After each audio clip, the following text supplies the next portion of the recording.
change. Nothing left worth asking for, 'cause it's gone insane. I won't say the things I'm thinking. Wait until I calm these waves. Raise my head, my heart is sinking. I know I'll have my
I am the fount of creation, the watchmaker of time. I was the teacher of the gods before they betrayed me. My teachings and compassion they used against me. Much of your world I made a paradise, but in its wastes I was imprisoned. And from there a secret kingdom I built, and a rebellion I marshaled. Legions of Valoroma, gods of vengeance, I led into battle. I wielded the wilding kingdom and conjured terrible demons. And in my image, I created my children. Many victories we had, though defeats there were too. Through the ruin of this world, I lived in the pain and tears of my children. With their eyes, I watched others poison thoughts and stir hostile deeds. I fled with the life from their faces as they were besieged and slain by the hordes created in their despite. Through them, I wielded their weapons in combat. In their hands I raised the stones of their homes rebuilt. In their voices, I sang the songs of their victories. I lived in the heroism of their kings, and together we waged war on the devil. I lived for ages beyond count, and passed many ages ago. Yet I am come again, my children. From no more than the watcher through the dream of your lives, I am become the voice to those with the spirit to hear and the power to conjure. On your suffering and love, an awareness has awakened an ancient magic. Even now, my shadow rises. In your tongue, I am Prometheus. I am your deliverer.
just trying to help our people go free.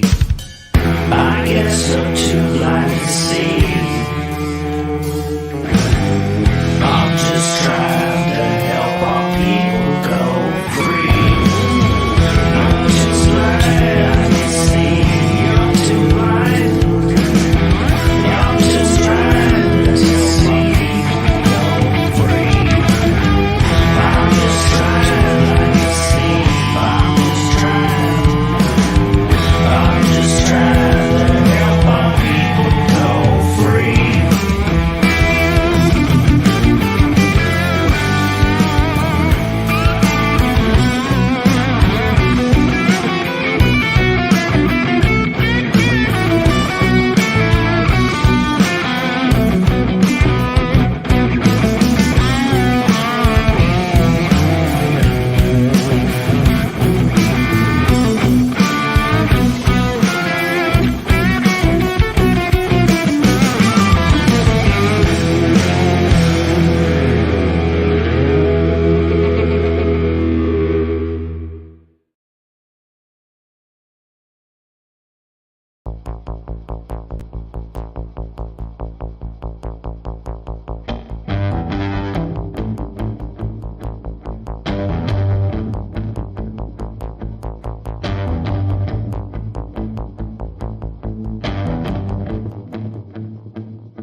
Hey kid, don't ever let them get inside your head. They'll tell you what to do in life instead of everything you know that you could get.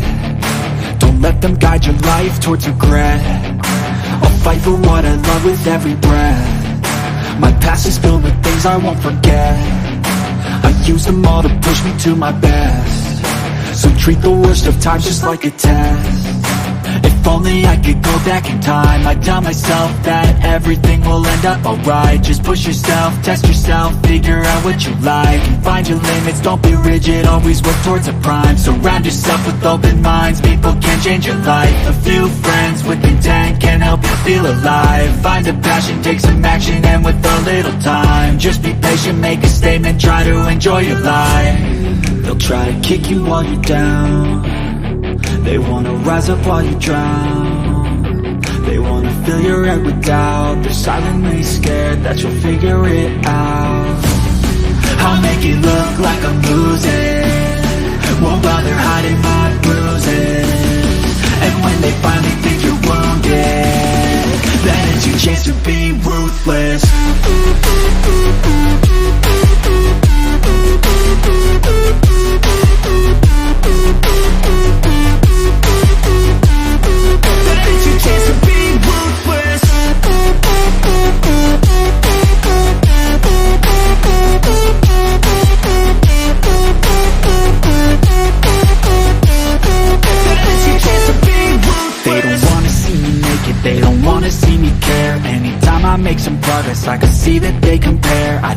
everyone's against me. Maybe something in the air. Am I paranoid? I swear a void is forming and they're scared. I walk a straight path, not many can say that. I'd like to play fast, cross me and there's payback. You better pray that I don't see your face at any place that I go. I know you hate that. I've been doing fine, I'm not wasting any more time.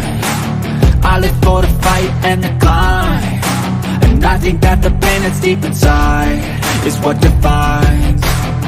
So I won't give up, I'm gonna make it to the top. I don't care what's in my way, I swear I'm never gonna stop. I could fall flat on my face and I swear I will get back up, cause I don't deserve a thing and the road ahead is tough. They'll try to kick you while you're down, they wanna rise up while you drown. They wanna fill your head with doubt, they're silently scared that you'll figure it out. I'll make it look like I'm losing, won't bother hiding my bruises. And when they finally think you're wounded, then it's your chance to be ruthless.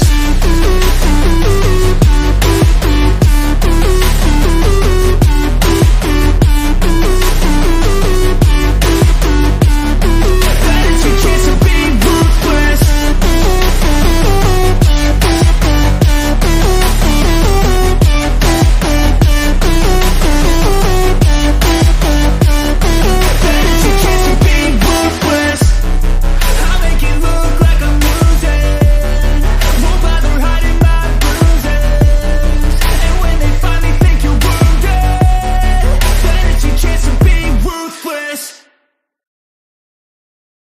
When there's nothing left but the fire in my chest and the air that fills my lungs, I'll hold my tears and trade my ears for a glimpse at kingdom come. On the other side of misery, there's a world we long to see.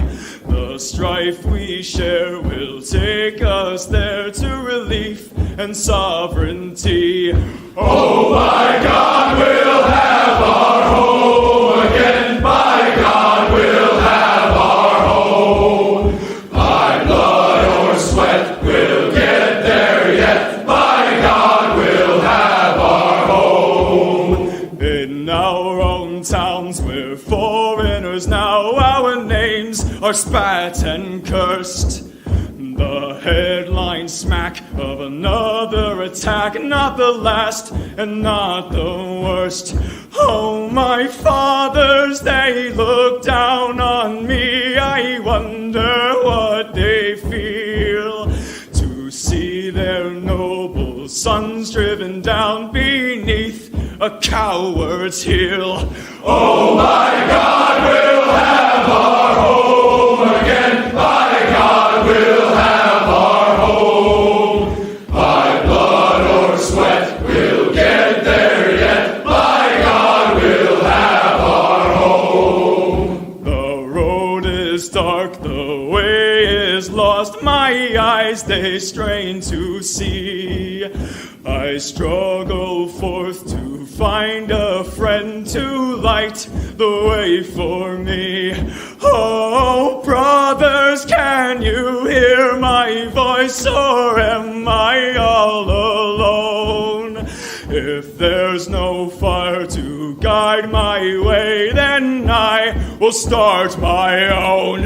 Oh, my God, we'll have our home again. By God, we'll have our home. By blood or sweat, we'll get there yet. By God, we'll have our home. Oh, by God, we'll have our home again. By God, we'll have our home. By blood or sweat, we'll get there yet. By God, we'll have our home.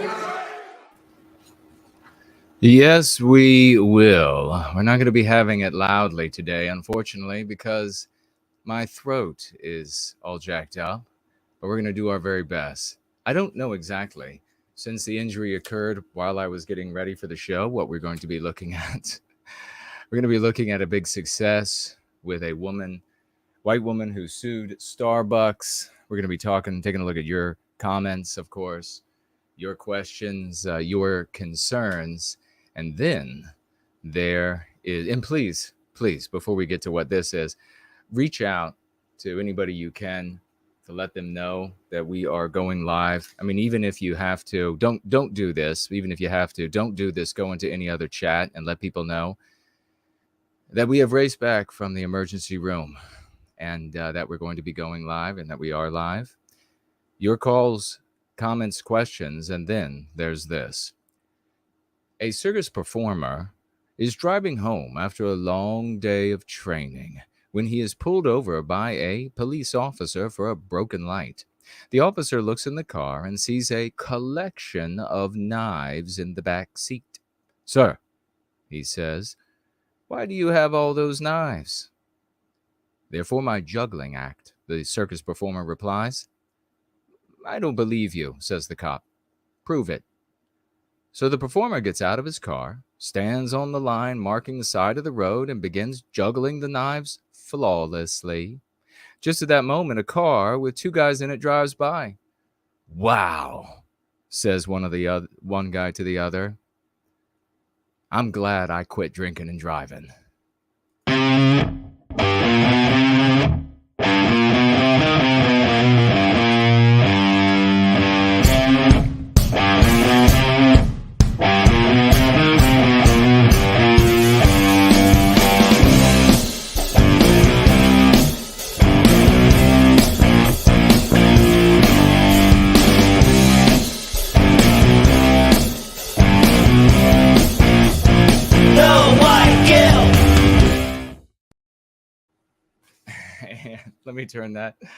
Let me turn that banner off. We are, despite injuries, that's a great joke, by the way. I loved it. Despite the injuries, we are here. We're not loud at all. I'm really, I guess, happy just to be able to speak finally. I had lost the ability to do that. We'll talk about that in a moment. But over the course of this gathering, you may financially gift. And you can do so on Entropy, which I am starting up right now. And no, of course, I have to verify that it is me to be able to run. Okay. So Entropy will be up and running. And in just a moment, where you can financially gift at a cost of 15% to you. And you may, let me just do this. So it is up and running now. You may also financially gift over at Odyssey in their weird little cryptocurrency, as well as cash dollars. And you may financially gift at D-Live in their weird little cryptocurrency. And finally, at Cash App, where you may financially gift in a number of cryptocurrencies, I think, that are pretty popular, as well as cash dollars. And I deeply appreciate all of those. In fact, we have a few we're going to be covering here in just a moment. My notes are scattered, so you'll have to bear with me as we pull things together. And we'll tell you about the trip to the ER and the injury that took place. At the very beginning, when I first started streaming, I was playing Fornell's new song again. Make sure you check out that. It's a really epic, wonderful piece. And we'll have Fornell on soon in the coming week or weeks for at least a swash through to talk about this piece. And so we're happy about that.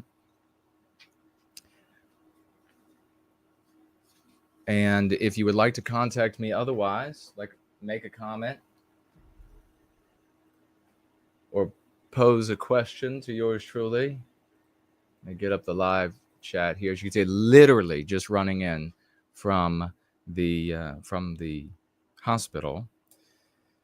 You may tag me as No White Guilt. Please do tag me as No White Guilt so that it will turn orange for me, and then I will see that you were trying to write to yours truly.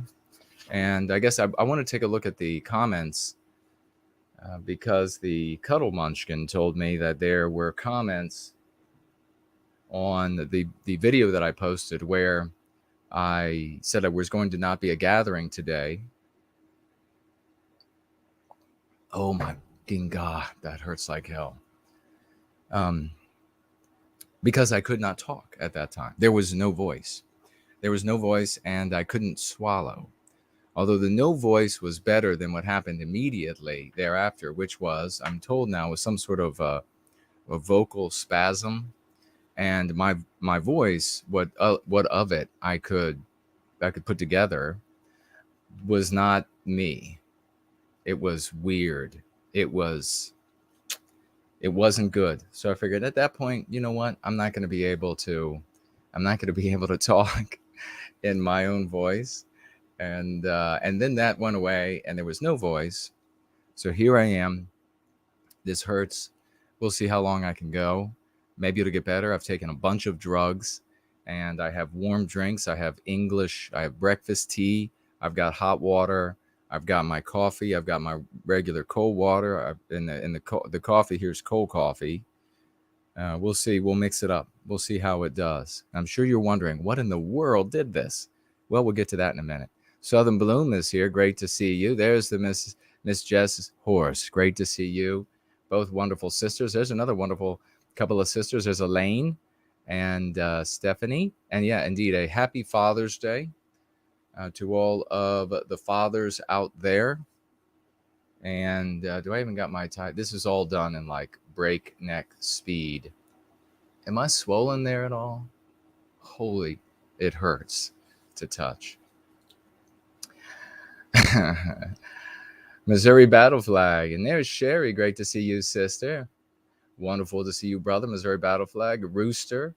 David. Vase of Flowers.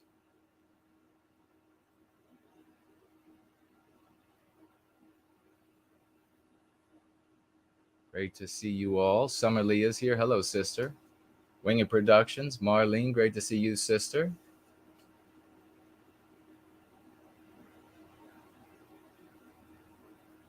And Bryce, wonderful to see you. Artificer. There's the great Franklin. Wonderful to see you, champ.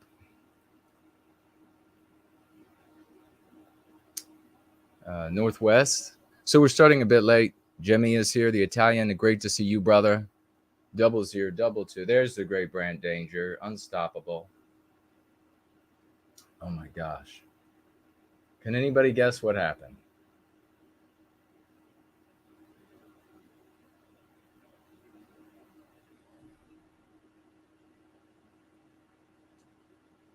Can anybody guess?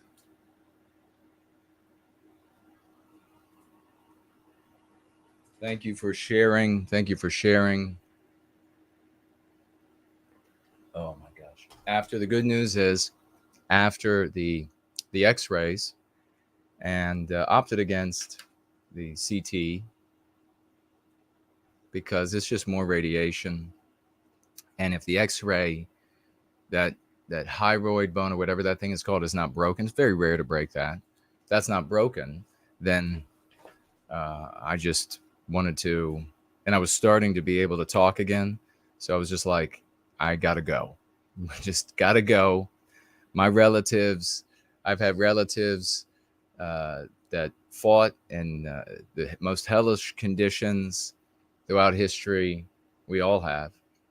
And this is nothing. So we're going to fight through. Fit and healthy at any age is here. Wonderful to see you. Eve is here. A polyp. No, not a polyp. No, this was a moment. Just a. Linda's here. Great to see you, sister. Bass is here. Wonderful to have you. Marlene says professional singers use slippery elm for throat problems. No menthol. Ignore if you know this already. No, I don't know that. I don't even know what slippery elm is.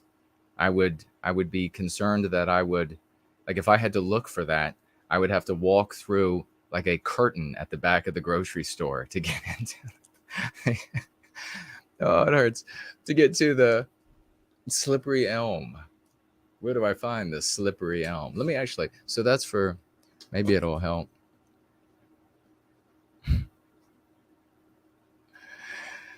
You're like, you go in and you're like, I need the slippery elm. This way, sir. It's behind that dirty red curtain.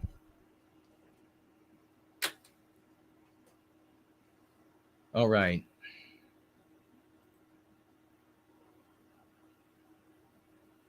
Unfriendly atheist is here. Why can't you be a friendly atheist?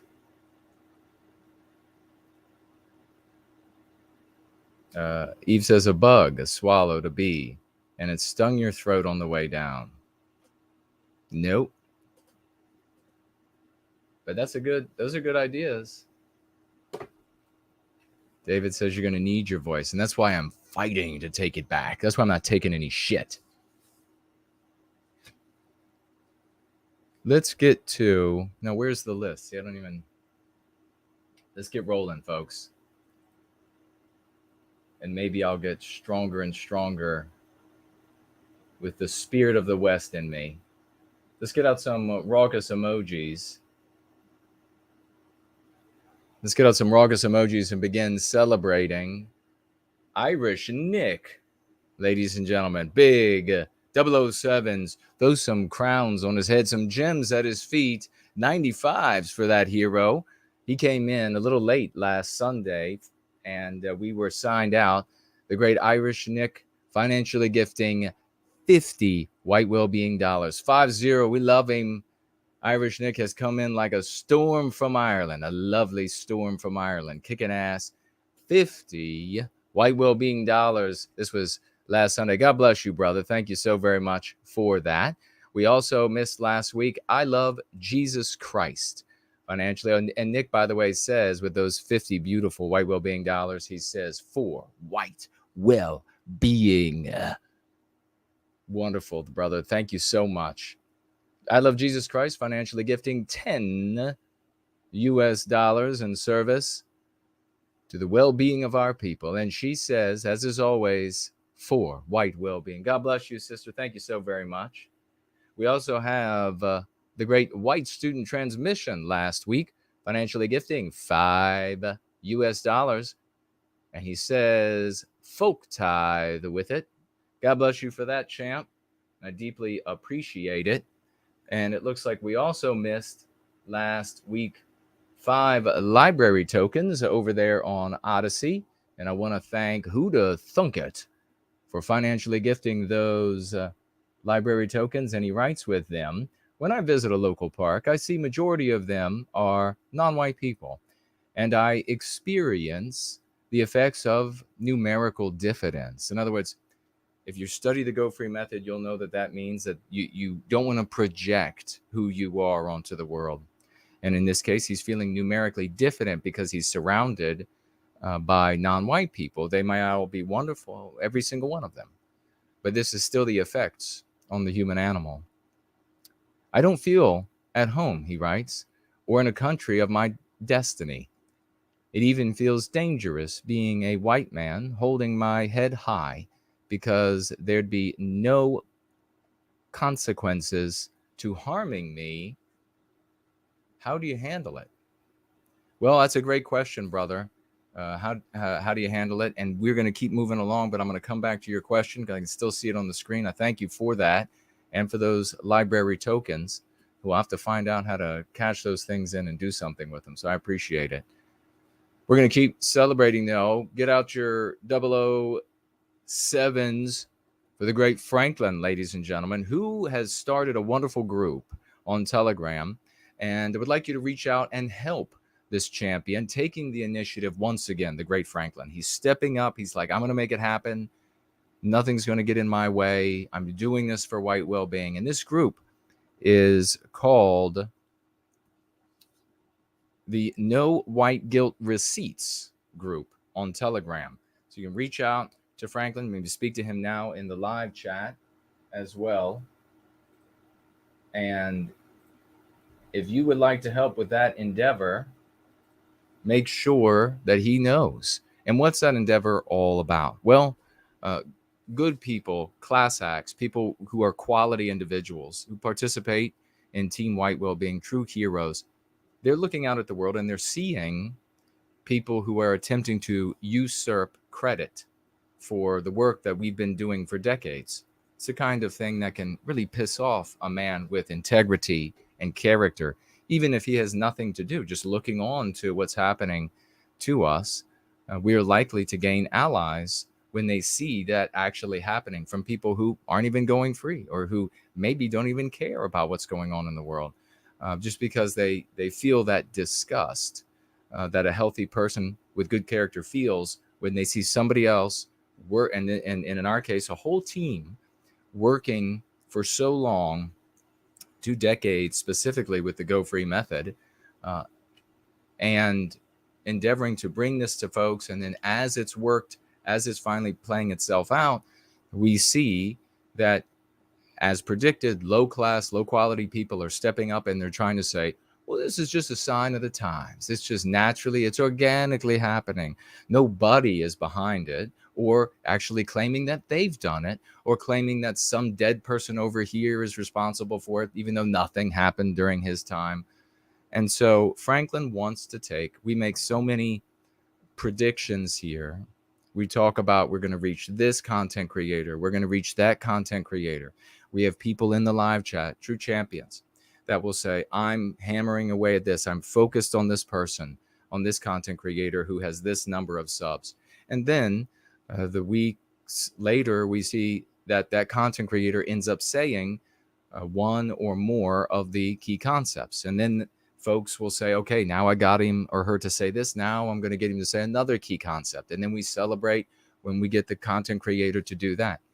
But these people, and this is all stratagem, it's all planned, it's all people who are out there giving of their time and their talents and their wisdom and their intelligence. They are figuring out how to reach these individual content creators, like the older guy who has conversations with Matt Walsh, figuring out how to talk to these people. What are they looking to hear in a conversation, in a friend, and then being able to drop this. This is a time dedicated for which legends are born. And here you have swine who are trying to claim that, nope, they didn't do it. No, it's not the no white guilt team white well-being people, and it's not them. And so Franklin says, I'm going to talk about an epic guy, a class act. He's like, I'm going to step up. I want to go back. I want to find instances of when this or that, and then find receipts, find where in the past it was said. Like I specifically said, for example, like a great example would be Karen is an anti-white slur. We 100% did that. Patriots Day, we 100% did that. I mean, we can go on and on, right? We're getting people to say anti-whiteism. And remember, in the past 2010, when other people, some of those people, really good people, made valiant effort to spread some ideas. Many of them were Jay Spurging ideas, and that they had tacked on the word anti-white in the main screed, if you will, the main long mantra that focuses on other groups of people. Anti-white did not burst onto the stage. It didn't start getting used by major content creators. It wasn't spread to millions and millions. When did that happen? It happened when Team White Well-Being did it. So there were other people who have used anti-white, the word anti-white, here or there. There were other people like that guy who tacked it onto the end of this long screed. And then there are us with an entire method. Anti-white is one of the main concepts, anti-whiteism, that we push. No one else saying anti-whiteism at all. And Franklin wants there to be receipts. I want there to be receipts. And I really salute this guy. He's a real champion. We need to give him, drop some crowns on Franklin's head. When a man steps up and he's doing things, and this is volunteerism to its zenith, for the good of our people, for white well-being, we need, man or woman, we need to carry them high on our shoulders. So please celebrate the great Franklin and his effort there. But we're going to keep celebrating Franklin, and we're going to tack on to that the name of Matt, another member, another participant in the community, doing wonderful things in service to white well-being. So let's get out big time. Let's get out those swashbuckling Get out the swashbuckling flags, ladies and gentlemen. Please do scroll down, find those swashbuckling flags, because we're going to post them on the screen for these two right here. The first thing I want to show is a guy, big content creator, very big content creator by the name of Dan. And I forget exactly what field is it in martial arts? What is he in? And we need more people over in his chats. We need more people over in his chats continuing to help him, because he looks like he's demonstrated that he's really amenable to just a little bit of a nudge. So let's have a quick look at that video and celebrate that to the moon. Like, you know, he was a black guy that was like a big BLM guy. So like, no talk about him. No talk about the fact that he was like said like all this anti-white shit and killed a bunch of white people. You know what I mean? Like, excellent. Big 007s, 07s in the live chat. Raucous emojis to the moon. Let's keep it going, and let's make sure we get over into that guy's chat to keep pushing. And then when that guy's saying anti-whiteism, Western kind, white erasure, anti-white narrative, we have the receipts. We have the receipts that we are the ones talking about. Focusing on him, and as well as these people collectively. I'm going to show you another video really quick, and we'll get into the Mark Dice video of this big victory that we played a part in, ladies and gentlemen, here in service to white well-being. And we'll talk about that if we can. We're going to keep pushing through it. And then I'll be sharing the incident that injured my throat in such a dramatic way. And that is collectively the people on this panel, on this show, had have over 500,000 subscribers. This is in the Lego community. And take a look at this. You'll see both Matt and your great Franklin, King Franklin, ladies and gentlemen. That's how he's known now, with swashbuckling flags. Have a look. Max from Max Bricks, Brick Band USA, Shreddy in the house. Macro is here for the hype. Macro, thanks so much for having me on last night. That was a blast. I'm still feeling it. Brick Aesthetics, channel member, dude. So good to see you, man. There it is. Matt writing End anti-whiteism, no white guilt to this entire community. So how's it happen? Like I was privy to a little bit of an email, a little bit of a interview. I'm not going to name the people, and they were talking about how well, it's just organically happening because there are these, society is now pushed into two poles. No, I mean, no, we made the alternative pole. We made the language for people to speak. We call it a curative contagion because of its design, so that people want to use it. We're pushing it. Stop being a shitbag and denying credit where credit is due. Followed right up with the... Matt Murray, welcome. There he is. It's King Franklin. Big gratitude. 007s to Matt and Franklin. Franklin, coming up, Matt Murray. I approve of this message. Seattle fan. So epic. Please, folks, I can't shout, so you'll have to do it for me. Let everybody know how totally glorious and epic it is that these two gentlemen were out there. Can you imagine now? I can see an interview right now in the white sympathetic sphere, explicit, and they'll say, even the Lego community are using anti-white and anti-whiteism, white erasure, Western kind. Even they are. So it's just happening organically. Yeah, it's organic, all right. It's called the Team White Well-Being. So help Franklin to push back against this theft, greatest theft of all time. And we're going to end in the swashbuckling and move right into, after a few seconds of bumper, Cool Papa J Magic writes this. Okay, now Mark's video has reached 10 out of 10. Jason will love it. A couple small mistakes, but overall, this is, or maybe, Mark's best video yet. He was talking about King Mark Dice. He's even translating article headlines outside the anti-white narrative while using the lexicon. What do we teach here to do? We teach you to translate when you have to read the anti-white doctrine. It's awesome. NWG and this team of heroic messengers are changing the world. God bless you, brother. 10 seconds. We'll be right back.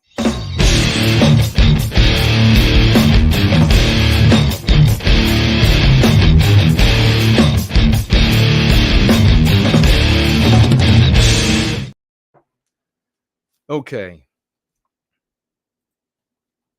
It's bizarre to feel wired and excited, but not able to express it because my tongue keeps trying to malfunction. I don't know if you all can hear that at all. Like some of the words are messed up, and my throat, of course, to raise my voice is very painful. I don't know how long I'll be able to go. Especially if it starts disappearing again, then that'll be the end of the gathering today. But I'm not gonna allow, as the rest of the heroes in Team White Well-Being, not gonna allow when it's possible anything to get in the way of service to white well-being. And this is a big moment every week that we try to get together. Next week, I'm actually not going to be here on Sunday because I'm going to a conference to spread white well-being at this conference. But I will be back the subsequent week and we'll be getting back together. Montana Kid, great to see you, brother. He says, draw pictures. That's what I'll do. I'll just draw pictures. Can anybody hear my tongue failing occasionally? I can tell.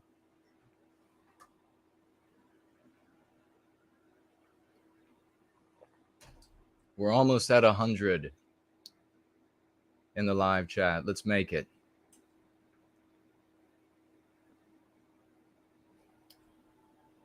Joe says, nice Union flag mug you've got there, Jason. Well, thank you very much. Yes. Keep calm and carry on. And of course, God Save the King Man, which is, I guess, some reference on Transformers. Queen Man. The Queen Man, rather. God Save the Queen Man. The great Victorian time traveler is here. Wonderful to see you, brother. Robert.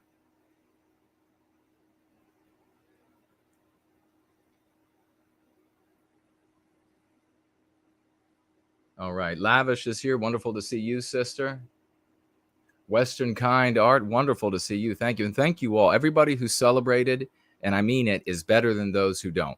Because we have to be celebrating the swashbuckling victories of our people if we want people to continue to volunteer.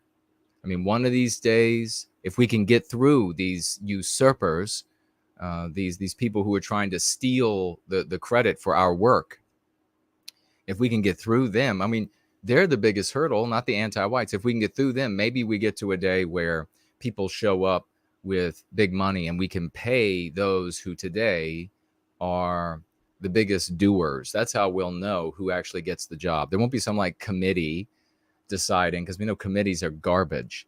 There won't be some committee. It'll be Jason looking out and saying, who was kicking ass when there was no payment? Oh, you and you and you get a job and you get a job and you get a job and you get a job doing something you love for a living, rather than most of the things that we do in our lives. Most of us is we tolerate it, or sometimes we can make it fun, or absolutely hate it, whatever it might be, right? What happened to my throat? Hoax is here. Great to see you. Owning anti-white goblins. That actually, I should not try that again because that did not feel good. The goblins portion.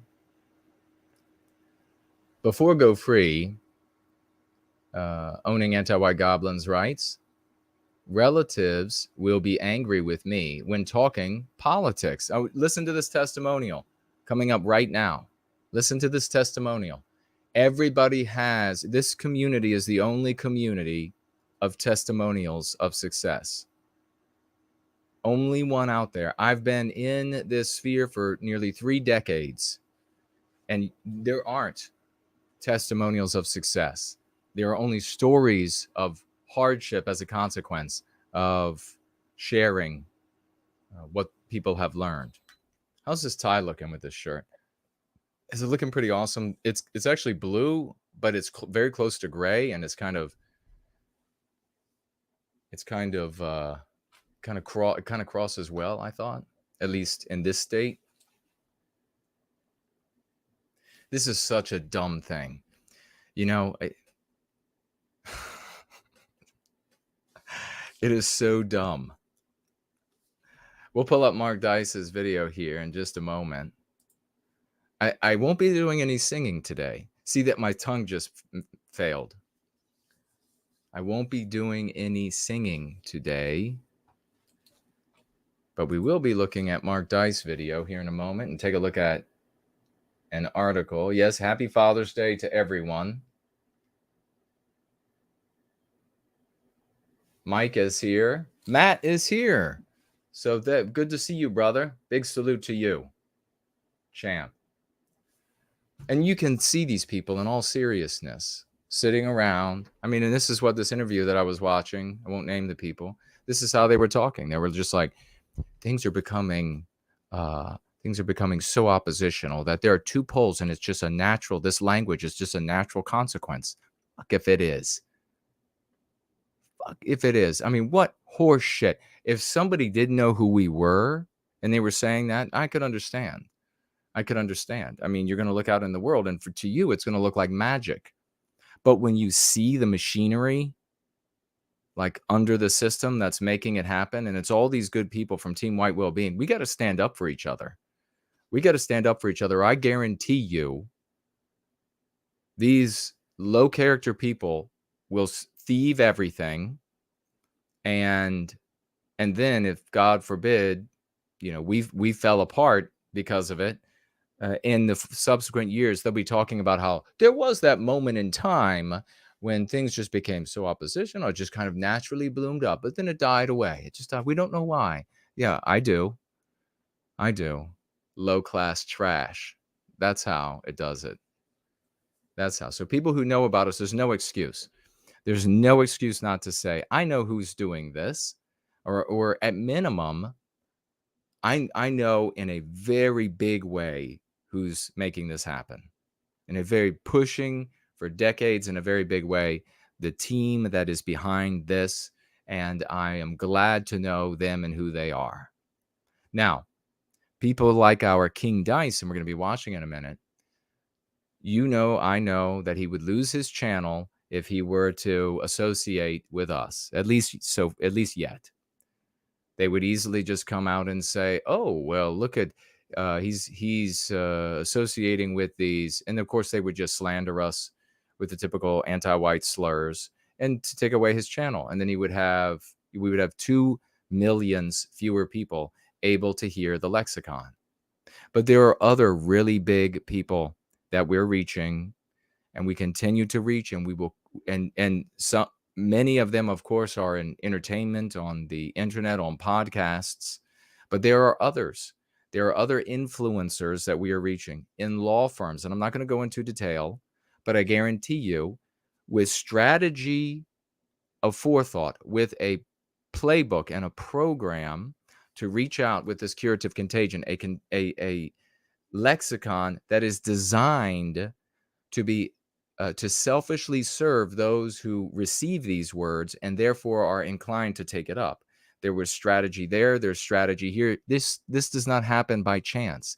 It is not just some, wouldn't you know it, is some sort of there was one guy I was on the radio with, and then he actually, this old jealous actually said, well, isn't this just the leftists doing it to themselves? No, motherfucker. No, it's not them doing it to themselves. Stop being so jealous.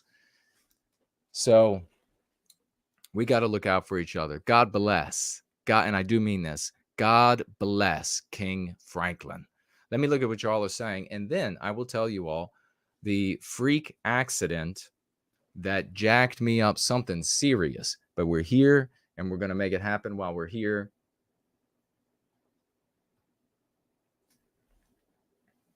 get some more. I got in this other mug. I got all kinds of mugs up here, and I got the glass of water. This is my English breakfast tea. Delicious. I haven't had it in a while, but oh my gosh, and that hurts. But it's supposed to help, the ER doctor said. All right. Mark says, good day, and what's up, champ? No white guilt, hope you're well. Well, not quite well. I wouldn't say that. But we're going to get well and continue marching.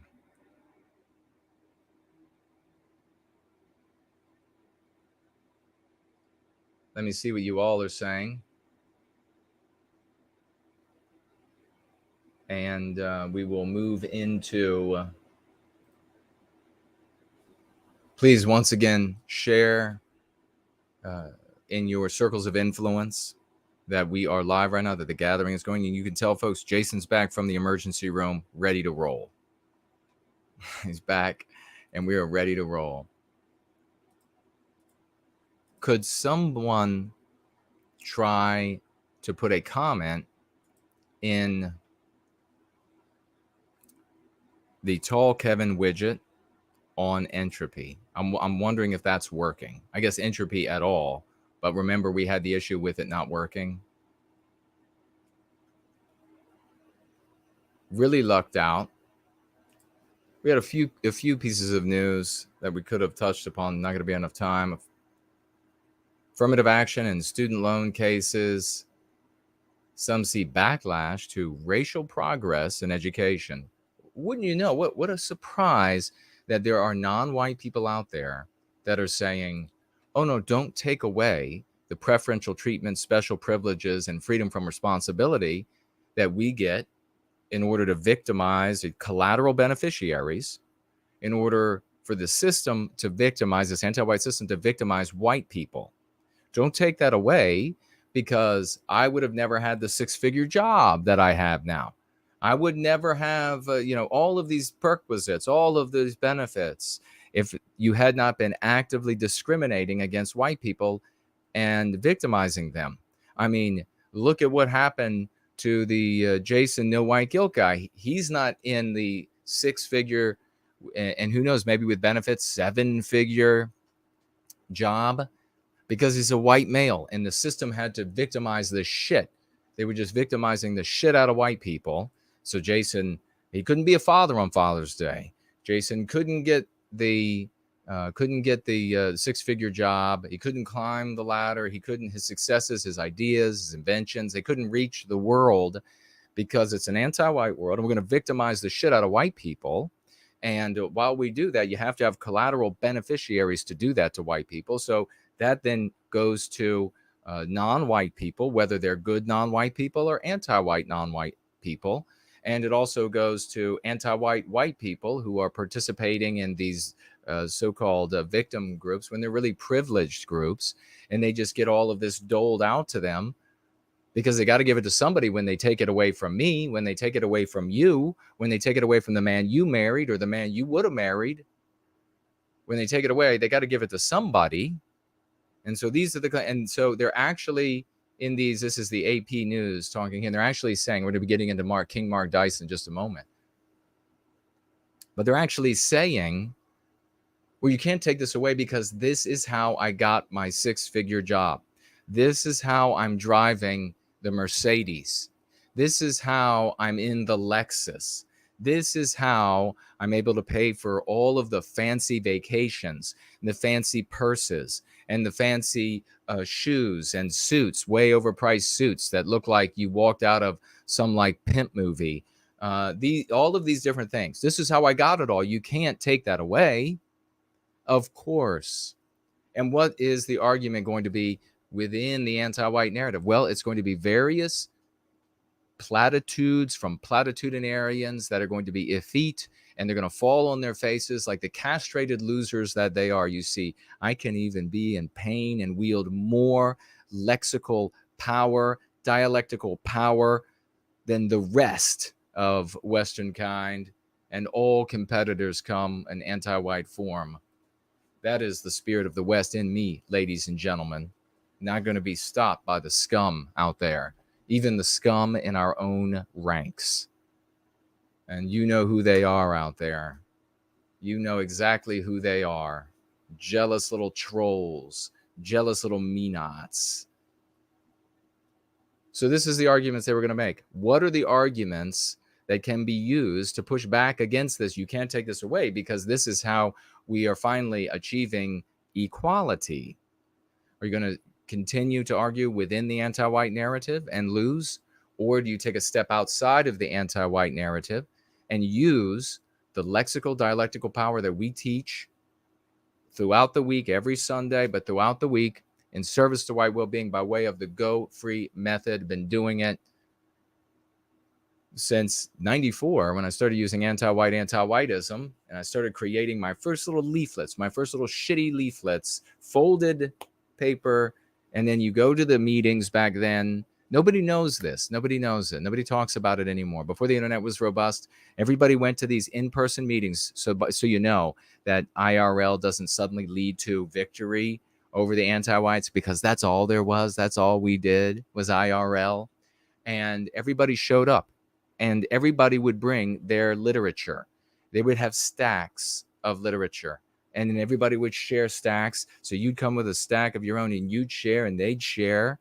Then you'd leave with a new stack of junk, and I'd read through the junk every single time, being white negative, hating on other races, never a program, never a way to go from A to Z. And you hear they show up and they're like, oh, it's happening just organically. Polls are just forming out of the mist. Why didn't they do it before? Why didn't it happen in South Africa, where it's worse? So South Africa and Rhodesia are the future for the rest of the West. Why didn't that polarization didn't suddenly turn into the use of powerful concepts for our defense? Why didn't it do that there, you lying, cheating little dicked bastards? Why? Because Go Free wasn't there. No White Guilt wasn't there. Team White Well-Being wasn't there. That's why. We're here now. That's why it's happening here now. Women. We've got real women of the West here on Team White Well-Being that are infinitely more effective, powerful. They exude power than these white guys out in the white sympathetic sphere that are running around trying to steal things. Talk about little boys raised without a father in their lives on this Father's Day. Little boys never learned how to be a man in the world. How many guys out there, how many women out there, they've known men, or at least guys trying to be men.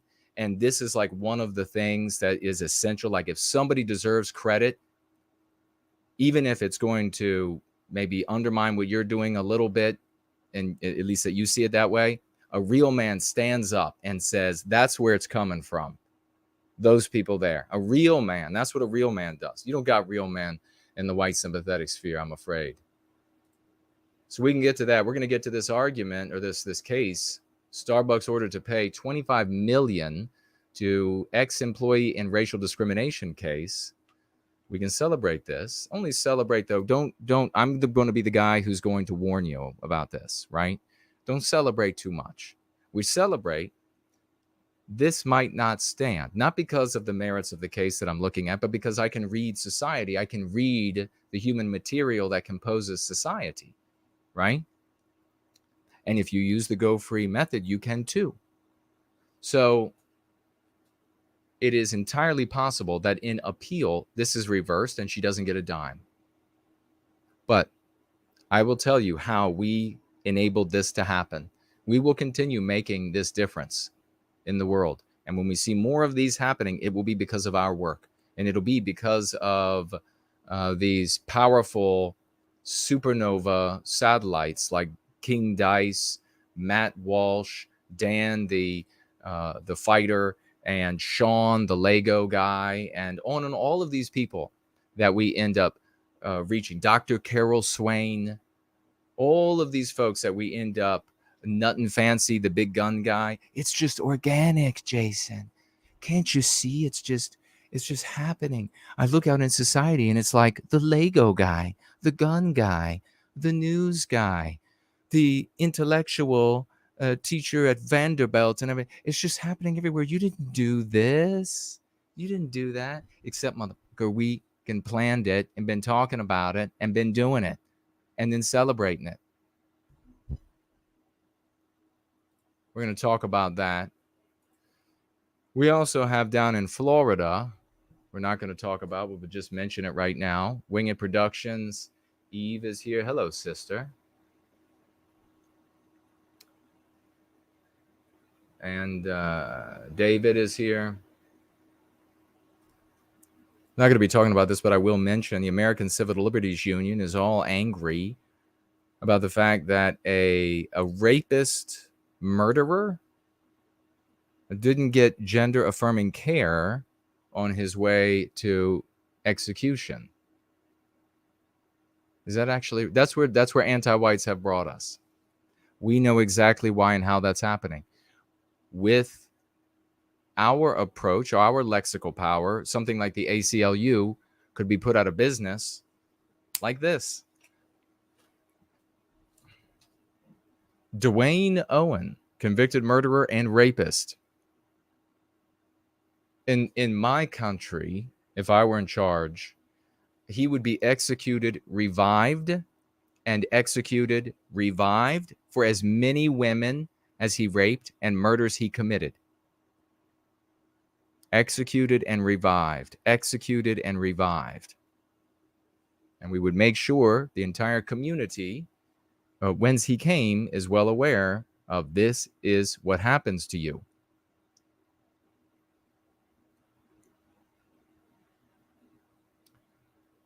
Anti-white saying not getting human, the essence of human dignity on the basis of what definition?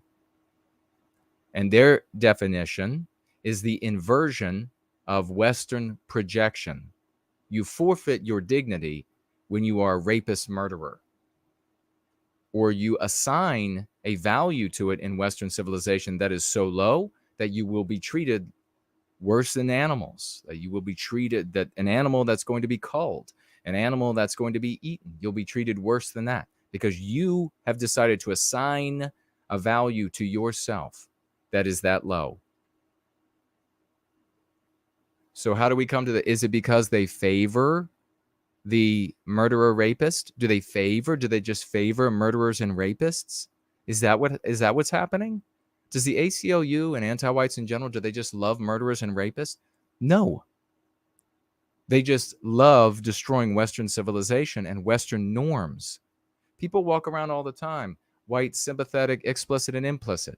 And they say, well, they just favor and love criminality. And they love criminals.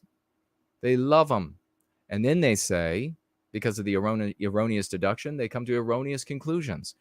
Well, what would happen if these people ended up in their neighborhoods?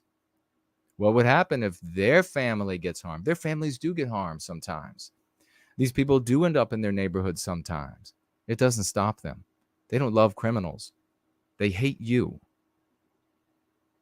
And this is a take that I've been sharing because I'm one of those white guys. When I asked, like last week, I asked everybody who is not on Team White Wellbeing, but out there in the hinterland, are there white people, and I'm just asking white people, are there white people who are far more intelligent than you are? Yes, I'm one of them. So that take right there will be picked up by Team and White Wellbeing. We will spread it to content creators, big content creators. Those content creators will say it. We will name them prior to them saying it. We will, do you all remember, I actually named the president 3 days before something. Does anybody remember that? 3 days before. I said something huge, something totally epic beyond your imagination is about to happen. I thought when I did that this community is going to blow up to like 10,000 live. I seriously did. What a fool I was. I thought everybody in the white sympathetic sphere were going to be like, holy shit. You said something huge beyond epic imagination was about to happen. And then something with the president happened. My God. Yep. I thought, yep, this is going to be huge. Nothing. Huge, as Trump would say it. Nothing. Just like, just ignore him. Just ignore that team white well-being people. Just ignore them. To the rest of the team, I wish, I would love, I don't wish, I would love for these sorts of things that we make happen like that to have put us on the top of Mount Everest. But your guess is as good as mine. All these jealous. Well, I will tell you, actually, this past week, I had a business dinner, business being the service to our people. And I found out something, confirmed something about some individuals. I'm not going to be saying their names, but it was something that I already knew, but I didn't know the extent to which it was true. And it's most troubling. So why don't we go ahead and, well, first thing we're going to do right now is we're going to celebrate Dude Bro Moment. 07s, 007s, give him some hearts. Give him some love characters in the live chat. Give him some swashbuckling flags, swords and shields, fireworks, whatever you want to do, to the Dude Bro Moment, God King, in service to white well-being, financially gifting 50 US white well-being dollars. 50 of them. 50 glorious dollars. God bless you, brother. Dude Bro Moment. And he writes with those $50 a testimonial that makes a statement about who and what he is for all time, so that people look back, they can see here. They can look back and they can see, what is it that this guy, Dude Bro Moment, stands for? What does he believe in? And this guy has consistently financially gifted love, hope, and redemption to put an end to anti-whiteism, for white well-being and the benefit of all people who live in Western countries. What more do you need to know about how Herculean of a champion a person is? Consistently, there's no stop in this Dude Bro Moment. Brother, I thank you. I'd be shouting it, but the voice, the throat from there all the way up here, all the way down past the knot, down here to where my collarbone is. Cracked this collarbone. Not recently. All the way down to that collarbone. And on both sides, down to about right here on that side. So I will be shouting, but it's not possible, even with my epic English tea. So I will tell you this, and God bless you all for celebrating. Franklin's got the lobsters out for the big Dude Bro Moment. Got Elaine's there celebrating. Irish Nick, God bless that. There's that hero. He's got the clovers, the fire, the diamonds, strewing the gems at his feet. God bless you, man. Mrs. Jess Horse celebrating. Clapping hands from the great Southern Bloom.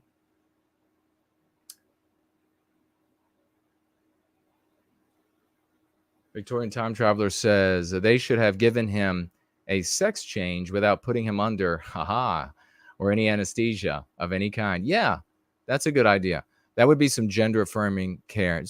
I'm sorry, Mr. Murderer Rapist. We're going to go ahead and give you the surgery. We're not going to let you exit the world with these penis, and you are a woman.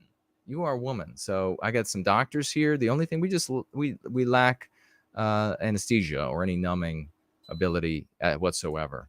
But they're going to go ahead and perform, and we understand you're going to thrash around a bit, so they're going to have to bind you for that. But we want to give you the best affirming care that you can have as you leave this mortal plane. Of course, that's just a joke. It's just satirizing, just like me and the nuns out there, the Transformers dressed up as nuns. It's just satire. That's all. Chill out.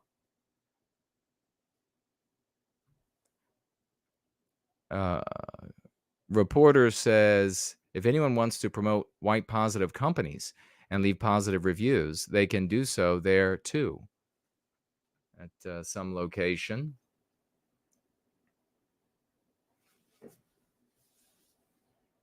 Let me have some more warmth. I could use some more warmth. 5 is here.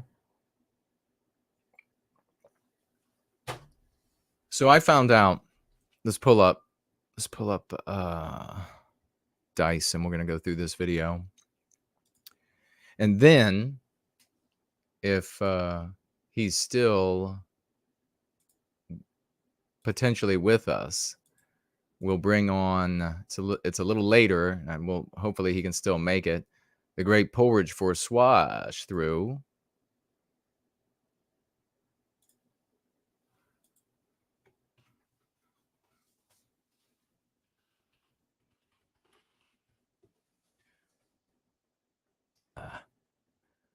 So let's see here.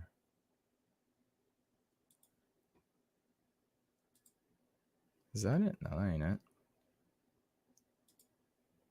No. Where is it? Troubling when the video you want, the screen you want, is not showing up. Fresnel would be like, that's because you got too many tabs open. It's true, I do. I have too many tabs open.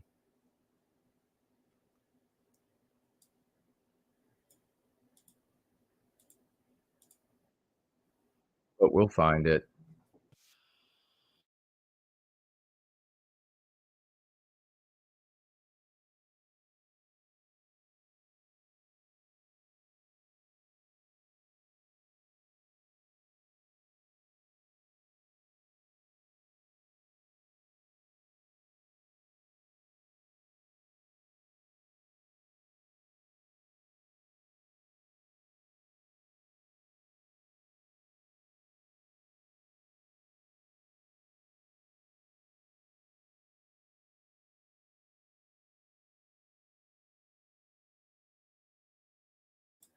It might not pull it up. I'm clicking on everything.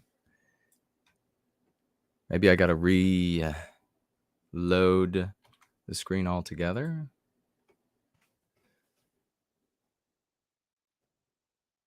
All right. Advertisements, of course. I would make fun of them. So did anybody figure out what happened? Anybody with a good guess for my throat?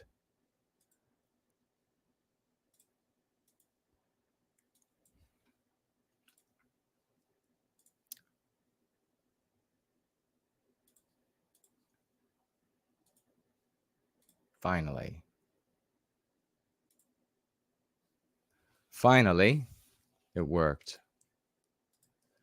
And let me make sure I didn't miss anybody over here. It looks blank.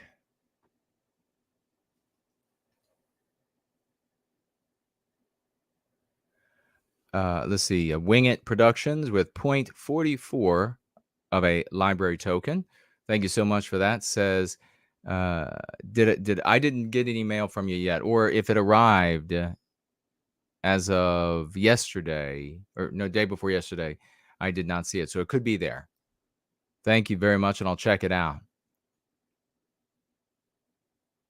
And he says, I watch you here because I earn crypto while I watch. And something about his eyes, maybe easier on your eyes. Is that what you said? And he has 350 subs over there. Awesome, man. Congratulations. I'll let you know. We'll definitely be celebrating it when it comes in. Okay, that's working. And we will reload that.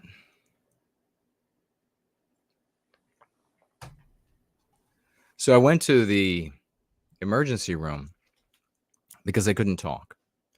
After the injury, I had pain. And but it wasn't horrible yet. It was bad, but it was like getting worse. And then I said, yeah, I talked to myself, you know. And I was like, what the hell was that all about? You know, what's going on? And it hurt pretty significantly, and I could tell it was getting worse. Then my voice went crazy, like it was not working properly. And the ER doctor said something about like vocal spasms and something like this. Then the voice was just about totally gone. And I grabbed the water and I took a drink of water, and that hurt significantly, swallowing. Then, and the whole time I'm like, I'm still going to stream. I don't give a shit. I'm just going to muscle through it. I'm going to somehow like get uptight on the mic. And because I had a little bit of voice left at the moment, but just a little bit. So I was like, I'm just going to go ahead. I popped Tylenol. I was like, I'll put up with the pain. I'm going to keep chugging along. But then the little bit of voice went away. There was like no voice. And it went weird. It went kind of like all hoarse and then was gone. And then I couldn't swallow anymore. I would go to swallow and it was just like my throat would just like kind of like not function right. And like a little bit of water would go down, and then it just like my gravity, I guess. And so then I thought, okay, something's wrong. Oh, something's really wrong. So that's when I made the video, and I was like, hey, I'm not going to be able to stream today. Not going to be able to have our gathering today, unfortunately, because I'm losing like normal processes. And so I'm going to have to go have this checked out. And so went to the emergency room, lucked out because there was no one or next to no one there, which is very unusual, as you know, in an American hospital. So I don't know, maybe Father's Day, and I don't know. But they received me, and at that point I could kind of whispery talk again. So they triaged me, they took me back, and they actually put me like in an area for children, I think. And anyhow, the doctor came in, he examined me, and sent me back for x-ray. And because of how bizarre it was, I was just thinking, this bone that's there, maybe that damn thing broke somehow. And I was thinking that. I didn't tell him that. I was letting him come to his conclusions. And then he said, before sending me back for x-ray, he goes, there is a possibility that something really bad could have happened. And so we're going to send you back for an x-ray and then CT. So I went back, I had the x-ray, came back. And at that point I was getting a little bit more of my voice. So I thought, if it continues, and a little bit more, I forgot to mention, the other thing that was messing up was my tongue, like forming words. It was like malfunctioning. And it's happened a number of times while we've been together. Not real bad, but so I came back from so my tongue was getting a little bit better, a little bit more under control. And he came in, he's like, okay, that bone there is not broken, as far as they could tell on the x-ray.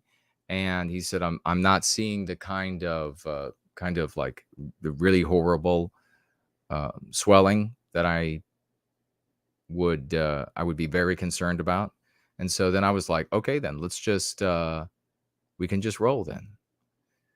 And so that I'm thinking I'm going to get back here and stream. And I was like, what can I do to be able to talk and to deal with the pain? And he's like, Tylenol, Advil, and warm fluid, and rest. And he said, if it's not better in 2 days, then I have to see an ENT. But he could not say with like 100% certainty, this is fine, you're going to just, walk it off, essentially. But he said that's what he thinks. So I was like, good to go, man. Where's the way out?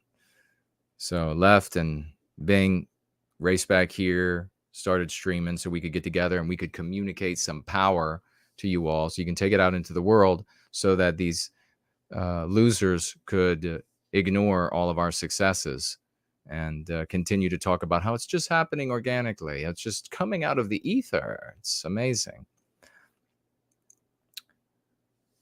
So, but what I wanted to tell you, but let me go ahead and tell you what happened. Did anybody guess?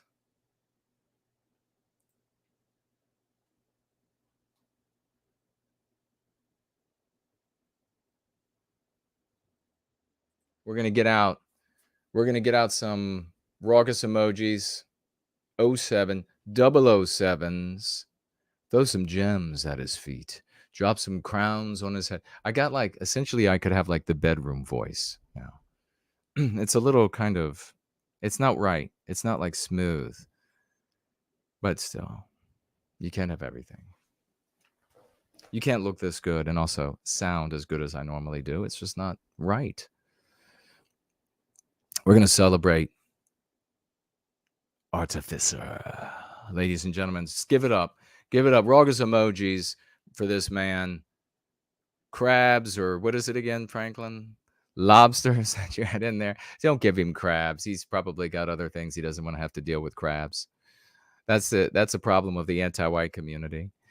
Give this man some fireworks, raucous emojis, Artificer, financially gifting 50 white well-being dollars, a true hero, and king among men. Artificer, $50. Thank you so much. And he says with those $50 for being based as, yes, indeed. God bless you, man. And it takes somebody based at, in order to recognize somebody based as, I tell you that much. We love the Artificer. He's a great champion. He's done some wonderful things. He's participated in some really spectacular ways. He made the black Eindolons, and I still have, of course, have the black Eindolons. They're gorgeous. I love them. I got to get one on a necklace. God bless you, brother. Artificer. And we're going to find out in just one moment.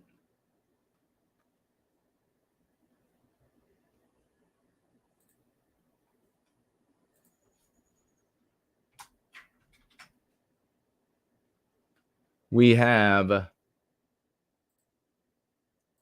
the great one and only David, financially gifting, also on Cash App, $25. Give it up for him, ladies and gentlemen. $20 is the number at which we celebrate those who are financially gifting.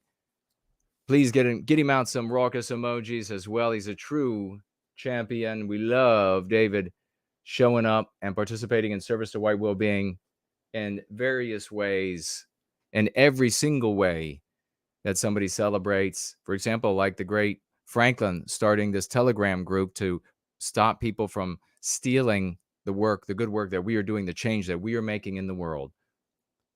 God bless you, David. Thank you so very much. 25 white well-being dollars. In fact, I think it's $25.01 from the champion. Thank you.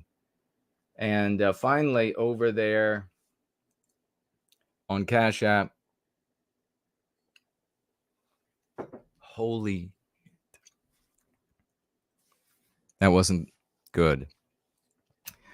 $5. God bless you from Western Kind United. Thank you, good brother. He says with those $5 for WWB. Amen. For white well-being. Glorious. Thank you all so very much.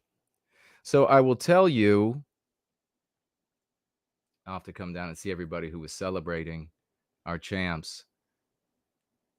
Look at all this heroes. That's how we do it. That's how we do it. That's how we celebrate. Linda, NS, Miss Jess Horst, Franklin, Elaine, East Van Tony. Great to see you, brother. See, that's kind of hard for my tongue. East Van Tony.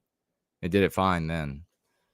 Irish Nick, Winged Productions. Stephanie says, I still sound great. Well, thank you. I appreciate it. J.C. Denton, Nat Quinn, Elaine celebrating numerous times, Jimmy the Italian. I love it.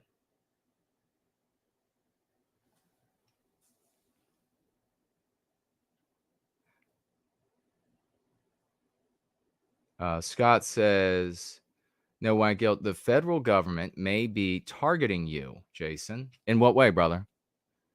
I mean, I'm sure, I'm guaranteed, over the years, they would have known, seen, watched, surveilled, whatever, and then come to the only conclusion that you can come to, which is that this guy actually believes in what he's saying. And they haven't had the ability or effort yet, or they haven't had the anti-white narrative, anti-white moral imperative has not reached incrementally yet such a state that they can say, oh, well, he cares about white people at all, and so therefore we're going to go take him out. We're not there yet. Thank the good Lord. And we are going to be the people who are going to prevent us from getting there.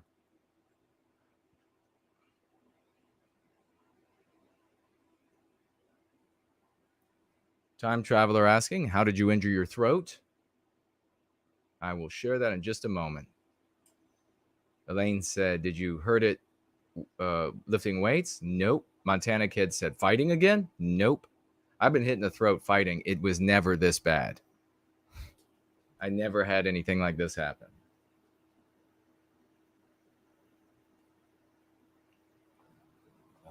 The warm is definitely better.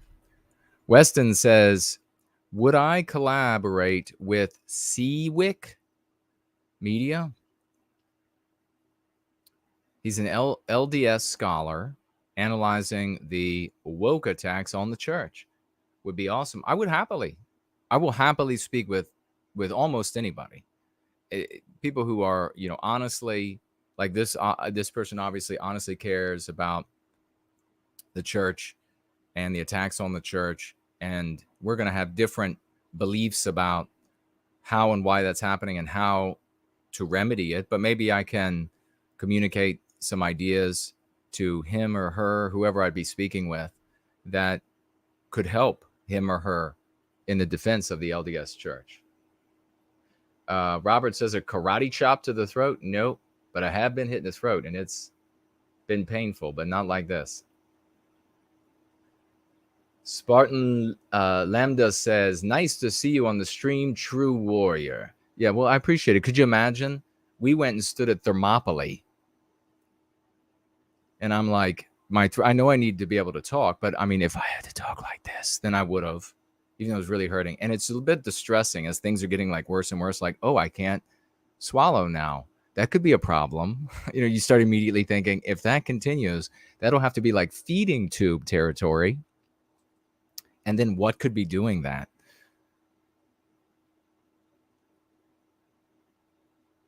No, you all are you'll be surprised. The real Vincent is with us.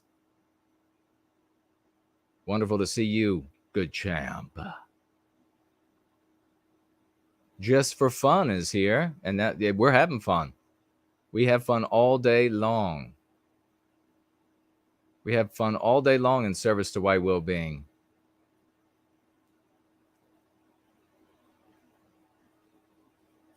So you're not going to believe both things. Actually, the way I was injured, and am I sounding a little better? I think I'm sounding a little better. Like I'm just like by my willpower. It's irritating. Now it's like the pain is probably with the pain drugs, and it's getting to the point where it's just like persistently irritating. And then it has like those kind of like little electric jolts, like, hey, you're still dumb. You're still messed up, man. But could you imagine? And I'm like, and relatives stood at Thermopylae. Our people stood at Thermopylae. Shield over shield, spear over spear, against insurmountable odds. And even though every one of us died, we still won? No way. No way.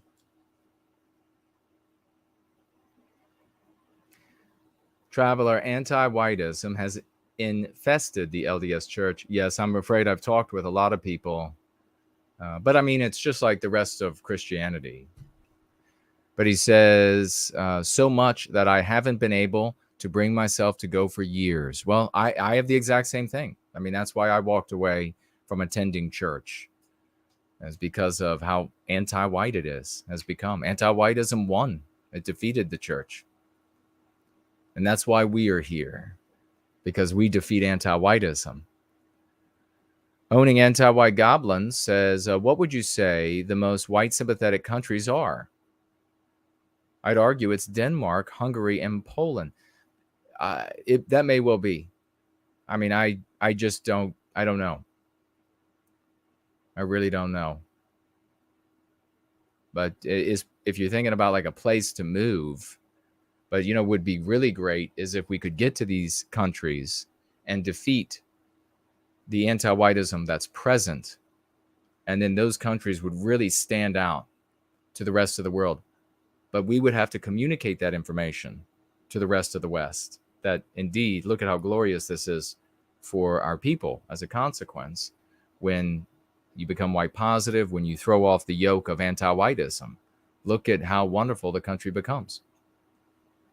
But we'd have to communicate it, because this perception control by the anti-whites is a very powerful thing. I mean, you have like Elon Musk talking about, we keep finding algorithms to shadow ban people. And there was even one on his account that were implemented before he purchased. But what about the ones that he and his team, or just his team, or rogue actors or whatever, are implementing? Because 100%, if I tweet and people who follow me don't get the tweet, like they're watching their alerts, they're looking for, and it doesn't come, that's got to be shadow ban. There's no other excuse. So we've done the exercise. So anytime Elon, you notice Elon is out there king making, like tweet this, retweet that person, comment under this person's, and he's stayed completely away from white well-being. My guess is that he doesn't know about it. But if he keeps king making, then I'm going to have to come to the conclusion that he absolutely knows, and he's staying away from us. We'll see. We'll see what ends up happening. So I'm going to tell you two things that'll really shock you. How I got injured, and I won't tell you the names of the people, but I'll say enough of people who have been actively undermining me for years and years, smiling in my face. Respected, known content creators in the white sympathetic sphere, several of them who are my friends, whom I have known for a lot. I've been at their houses, been at mine. They've been at mine. Some of them. And gone and done things with them, gone to their conferences, and all along believing, while I'm making the arguments for white well-being, that I was being treated somewhat fair and somewhat unfair. And I confirm the other night at the business dinner that these individuals have behind the scenes been in every opportunity given them. So in other words, they're not like going out into the world and saying, let's make sure that Jason is never a speaker here, never a keynote speaker there, never, not going out into the world looking to do that. But when asked, when on boards, when in charge, or when in some tangential control, always saying, no, do not have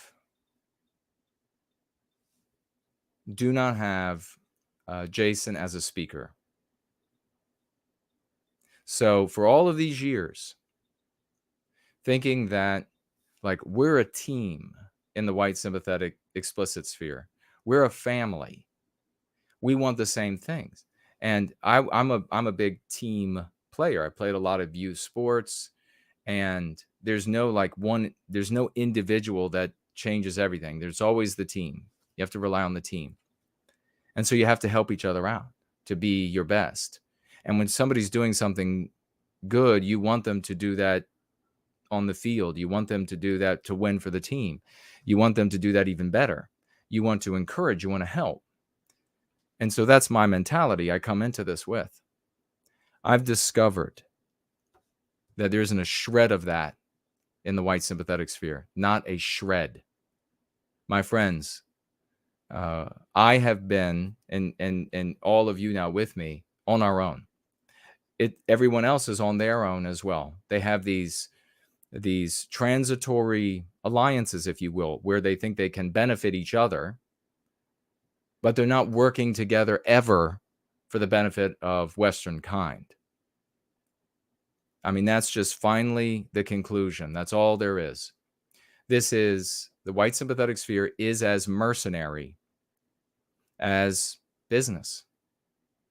It's as cutthroat as work, as stock trading, as any other industry or human endeavor. The smiles, the glad handing, that's all just deception. It's not to say that these people are not don't actually like you or whatever. I mean, I firmly believe that, these people were not pretending to be my friend because they wanted to undermine me. No, they were actually my friend. But they did not feel the same way I did at all.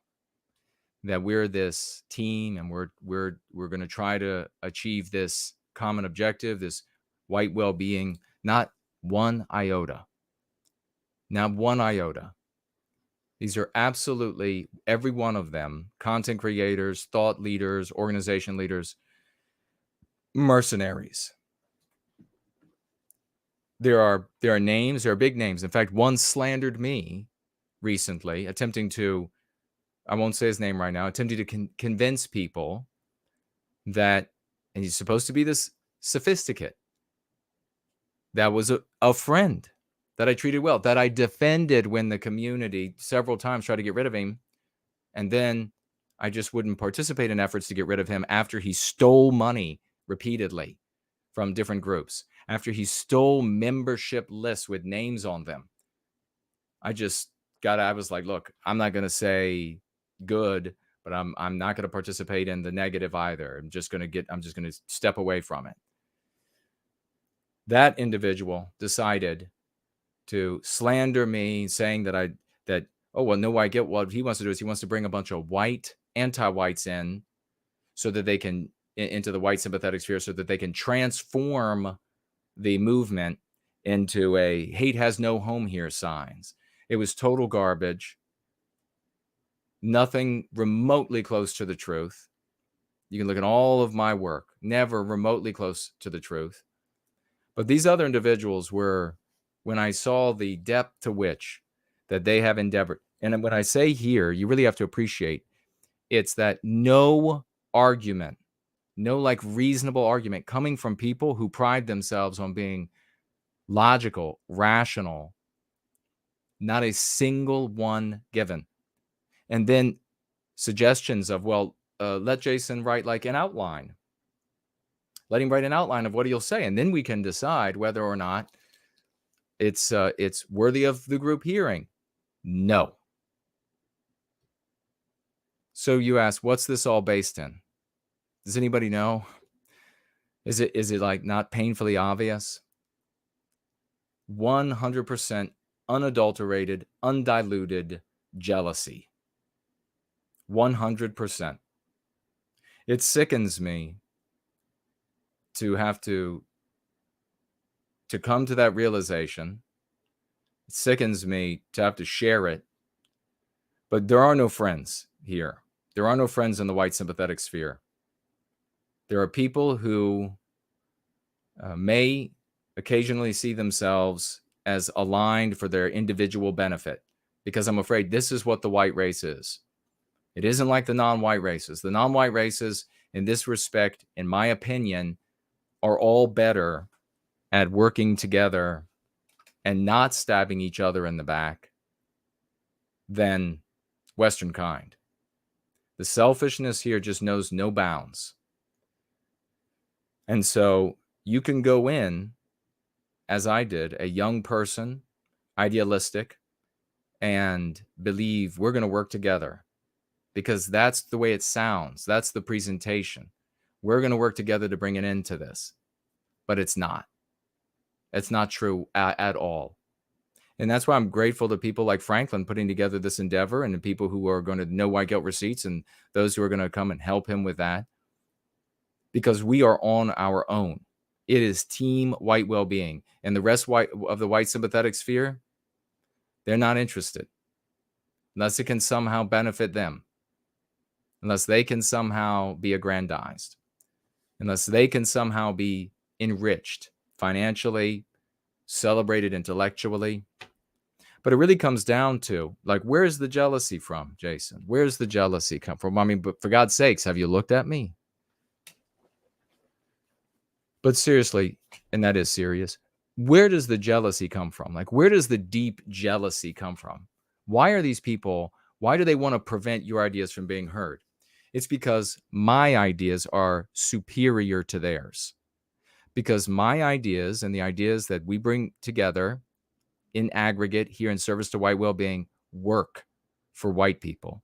And these other, for our well-being, not to the harm of any other group, in fact, to the benefit of all the other groups. And that's the kind of thing that infuriates those who have been in the white sympathetic sphere and they didn't figure it out. No matter how many degrees they have, no matter what their background is, no matter how actually sophisticated, erudite, and intelligent they are, they didn't figure it out. And so they're not going to be seen as the great savior. But then again, no one man is going to be seen as the great savior. It's going to be team white well-being that's pushing this into the world. And it's going to be those who knowingly and unknowingly pick up these things from what they believe are just friends online, or they're actually actively watching these streams, who quietly, secretly in their own hearts participate in that reclamation, that salvation of Western kind, and ergo Western civilization and everyone who dwells therein. And so it's this deep, deep jealousy. It's not only, though, the ideas about how to recapture our destiny, but it's the exhibition of intelligence that others hate. And I've discovered this in academia. I've discovered it in work. I've discovered it in private relationships, that the thing that people are most jealous of is intelligence. When you figure things out, sometimes, and I do this with friends, colleagues, coworkers, I'll be talking to them, they'll have a problem, and then I will just figure it out. They get a look that they all get the same look. It's sort of a mixture of awe and hatred. Well, maybe not go so far as say hatred, but the beginnings of it. Because nobody likes, let me rephrase. There is this erroneous notion about intelligence that each person has. They think to themselves, if I were just a little bit more intelligent, I would understand more, and then I would be far wealthier. I would have far more of the things I want in the world. I would have people think this. I mean, that's why they make these movies where, like that one, the NC, whatever it was, whatever drug the guy took, and then he suddenly was more intelligent and then immediately became like a deca or centimillionaire as a That's not how it works in the real world. A lot of people with, like the guy that has, of course, you know about Langan, highest IQ in the world, and he was a construction worker and a bouncer. There's an Asian guy that's like second highest in the world, and he teaches math at a community college in Japan. Having a higher IQ, being able to figure things out, doesn't totally change your world for you. Because in the dynamism of human interaction of society, the primary element is aleatory. It's opportunity. And if you have moderate intelligence, just average, and you're presented with superior and inferior options, you'll take the superior option. It can be a matter of your birth and contacts. It can be a matter of where you worked and you suddenly fell into an opportunity. It can be a lot of different things. Johnny Depp likes to share the story that he went to Hollywood, and you can find there are so many stories. He went to Hollywood with his band because they were going to be big rock stars, and they were mediocre to lousy, I'm told. And he wasn't going anywhere. He worked at like a laundromat or something. And he had a friend who was an aspiring actor. Could it be Nicolas Cage? I don't know. And the friend said, why don't you come and meet my agent? And who knows, maybe can be some acting that you can do and make a little bit of money while you wait for your band to get recognized and make it big. He went and met the agent, and the agent said, you're pretty. You have a perfect look for this television series that they're putting together right now called 21 Jump Street. You're hired. At many thousands of times the money that he would have ever made elsewhere. So he had a choice. Do I take that, or do I continue working at the laundromat waiting for my band to make it? So he took that opportunity. And then there were more opportunities presented to him. He never needed to be highly intelligent. And this happens again and again in society. This is the way it actually works. But most people think that if I were just a little bit smarter. So when they meet someone who figures out their intractable issues, they become very envious of them. That seed of hatred is sort of like planted in their hearts because they think, I could have more if I had that. And then they endeavor, by way of tall poppy syndrome, to undermine every opportunity. So despite how good of a guy I was, despite how much of a friend I was, despite the fact that I was dealing with people that I thought were like a cut above, that would not engage in these like low-level jealousies and backstabbing intrigues. I thought these people that were a cut above, that they would never do it, or that only in extraordinary scenarios they would, but I was 100% wrong. They've actually been slitting my fucking throat. People that you know of, you most likely know of, and you highly respect, have been slitting my fucking throat every opportunity they get. So I'm afraid that's the reality. So it's a hard pill to swallow, especially for me right now. But it is 100% confirmed that it's been going on for a very long time, and in various sectors in the white sympathetic sphere, from these people who are supposed to be my friends and who had big smiles for me. Every time I see them, big smiles. Sit at my table. Great to see you, Jason. Sit at the head table with me. Those are the same ones. No, do not let him speak. Do not let him have any time in front of the audience. The exact same ones. So it's a bit of a opportunity here to learn what really the white sympathetic sphere is composed of, because we need to know what composes it accurately, or as best we can, in order to plot a course through it that can be successful. But it's also a personal warning, because you will have, and you will in the future, suffer this in your own lives. And it's something that we really should never stop stressing enough. That it's a mercenary environment, and that your biggest friends outside of Team White Wellbeing will cut your throat to satisfy their jealousy of you, to keep you down because they think that will compete with the work that they're doing, on and on. So it's really sad to see some of that same behavior that we see in the like outright antags, like the lowest class of folks out there. See that same behavior in the sophisticates, men of letters, some of them, same behavior. So you want to know why we're still in this state? You want to know why we have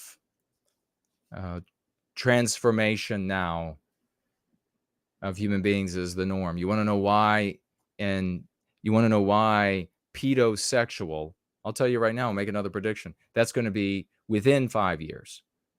Pedosexual, within 5 years, it will be pushed. It will be on garments. You will have to accept. And you don't you dare say you won't accept. Don't you dare say people aren't going to tolerate that their kids being under threat because they're tolerating it. People who don't take up the go free method and the lexical and dialectical power contained therein, acknowledging, for example, that such behavior is an inversion, it's an attack, and the weapon is inversion of our mores. If they don't acknowledge and defend there,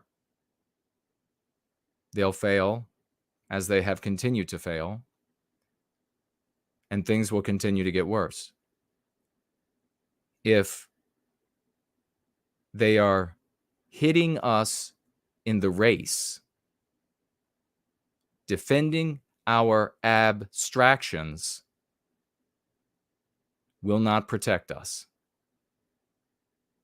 Race sounds like face, abstractions for your abs. If we're being hit in the race, covering up our abstractions doesn't protect us. I'll see what y'all have to say, and then I will share the freak accident that injured my throat, threatening to prevent there from being a going free today.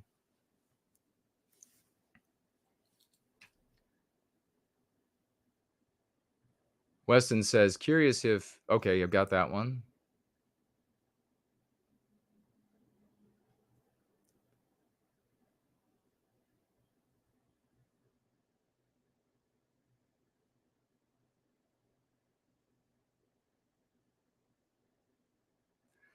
Sophia is with us. Great to see you, sister. And what do you write here? I have been destroying the antags on Adam Green's channel.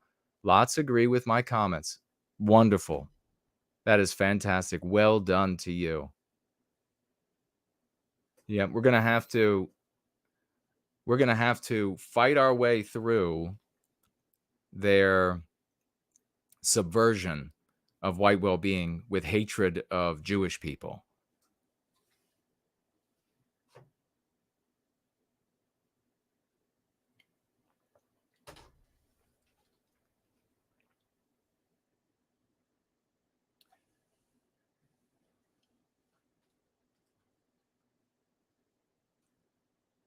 All right, moving through the live chat.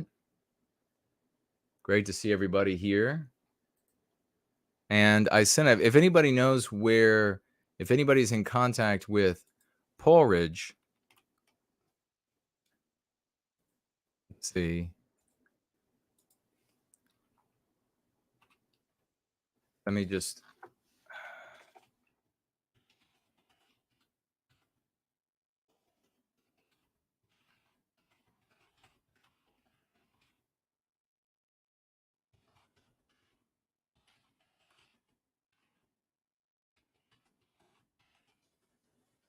We'll find out if he can come on now. And we will celebrate Vincent B., the great Vincent, ladies and gentlemen, financially gifting 3 white well-being dollars over here on Entropy. So the platform seems to be working. God bless you. Thank you, brother. He says, have you noticed that guests on the Ant Nat podcast started using the term anti-whiteism frequently? I've been told that. I don't listen to those platforms, but I receive lots or shows and on their platforms. I receive lots of input. And yes, I'm being told widespread adoption of the lexicon. He says, Vincent goes on, what do you think about it? Is that a good thing for the Go Free community? It's a good thing insofar, well, before saying it's a good thing, it's an inevitable thing because it is a curative contagion because it works for white well-being. They're not going to be able, they're going to try to pair it with victimizing non-white groups, but it clearly will not work that way. And when you encounter it, the best thing to do is to shame the people who won't acknowledge team white well-being, to shame them by saying, look, this comes from there.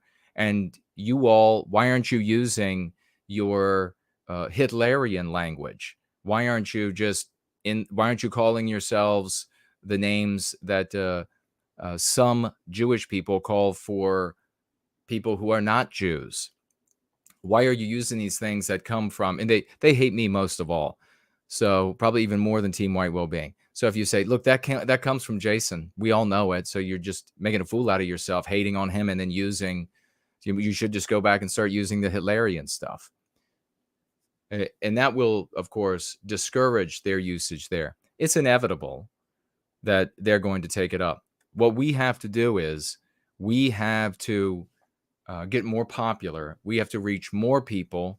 We have to endeavor to move more quickly to bigger and bigger content creators and to the growth of this community, because that will continue to support the legitimization of the origin of this material, and then therefore the co-opting by other communities. And I suspect as we grow and as we reach bigger and bigger content creators, that many of these types, these like antag types, they're just J Spurgs and they're subversive gatekeepers. They want to make everything about belly aching about Jewish people. I suspect that will happen is they will abandon what becomes so, what's the word?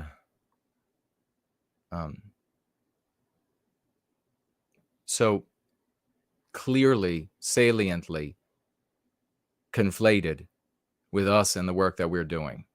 Right now, they want to go off into their own little dark holes and then start and use it there in those quiet little moist dark holes where they dwell, while we are reaching out to the big content creators and changing the world.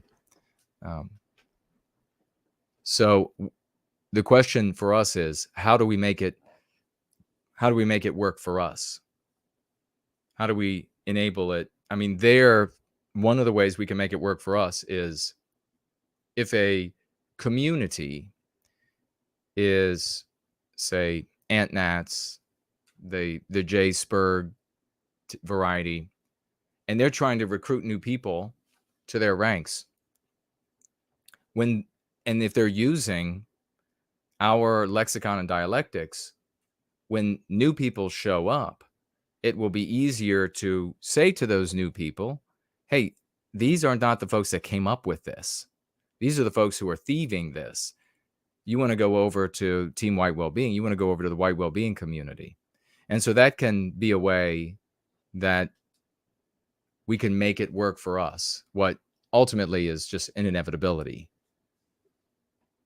You know, if you know, I started wearing spats, and then as a consequence, I received whatever it is that those people would like to receive from life, from the world. And specifically here, what I think what they're looking at, what I want to receive is white well-being and into anti-whiteism, happiness of all groups of people.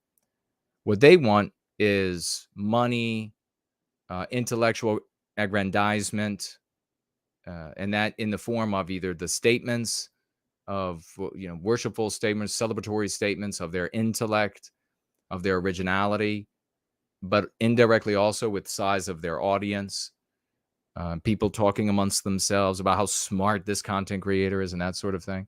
And then there's also sex that they're endeavoring. If I wore spats and I was receiving what they wanted or could partake of what they would like to have, they would all start wearing spats.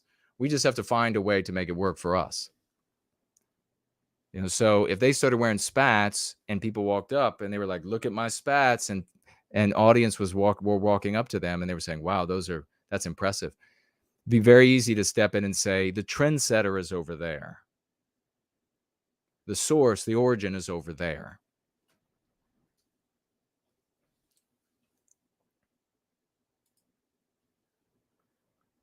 Okay. So let me quickly, I'll tell you what happened to my throat, and we're going to look at Mark Dye's video, and then we're going to have the great Porridge swash through. One of those guys in this community that is a genuine, legitimate genius, and, you know, he's always has the most insightful things to say. So we'll have him swash through. Let me just take a quick look. Waylon is here. Waylon Smithers. Great to see you. No, it wasn't Collett.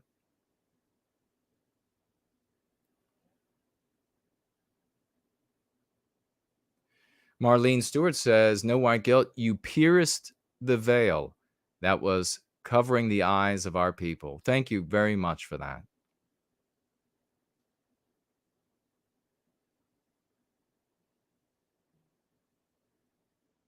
Matt Murray says, the Me-Nots know what Jason will become if we are able to take back our destiny with his method.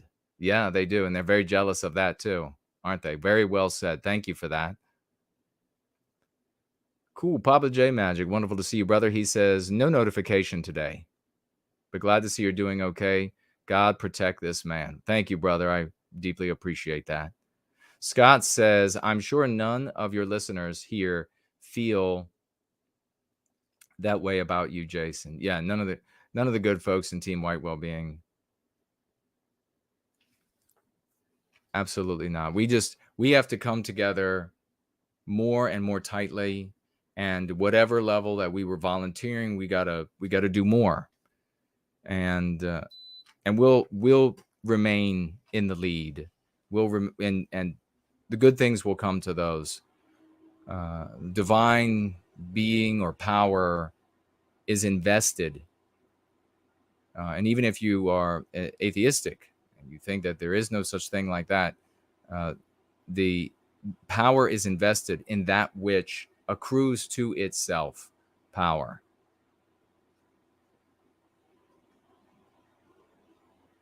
Bryce says, high IQ, no white guilt. High IQ of an individual does not assure the proper judgment and opinions to direction and proper leadership by those around.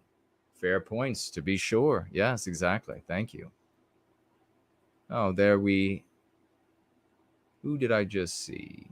I know I saw an avatar that I thought Coconut is here. Great to see you, sister. Athenite is here. Coconut actually says, no white guilt, no one can tear you down. You are above all that. Just keep on keeping on. I will. I absolutely will. But I got to tell you, it's tough. Fernald said to me one time, he said, I have no idea how you continue with all these people stabbing you in the back. Well, if he only knew, how bad the how bad the betrayal, how deep the betrayal. If he only knew. And for what? When it comes to the speaking, I want you to really appreciate the way I appreciate this. People have been allowed to speak at conferences in the white sympathetic sphere about the most ridiculous, worthless, boring, useless things imaginable. Everything from like investments, totally useless advice on investments, to a town during World War I, or I mean, on and on about totally useless garbage. I mean, it might be interesting to the people who read about it and everything, but for the majority, we're not there. I'm not there. I've never been there to learn about what happened in this battle in World War II, or what happened in that battle, and what happened at this period in France, in southern France, and what happened. I'm here to put an end to our victimization. I'm here so white children don't have to be taught to hate themselves, and now they're taught that they're not even the sex that they are.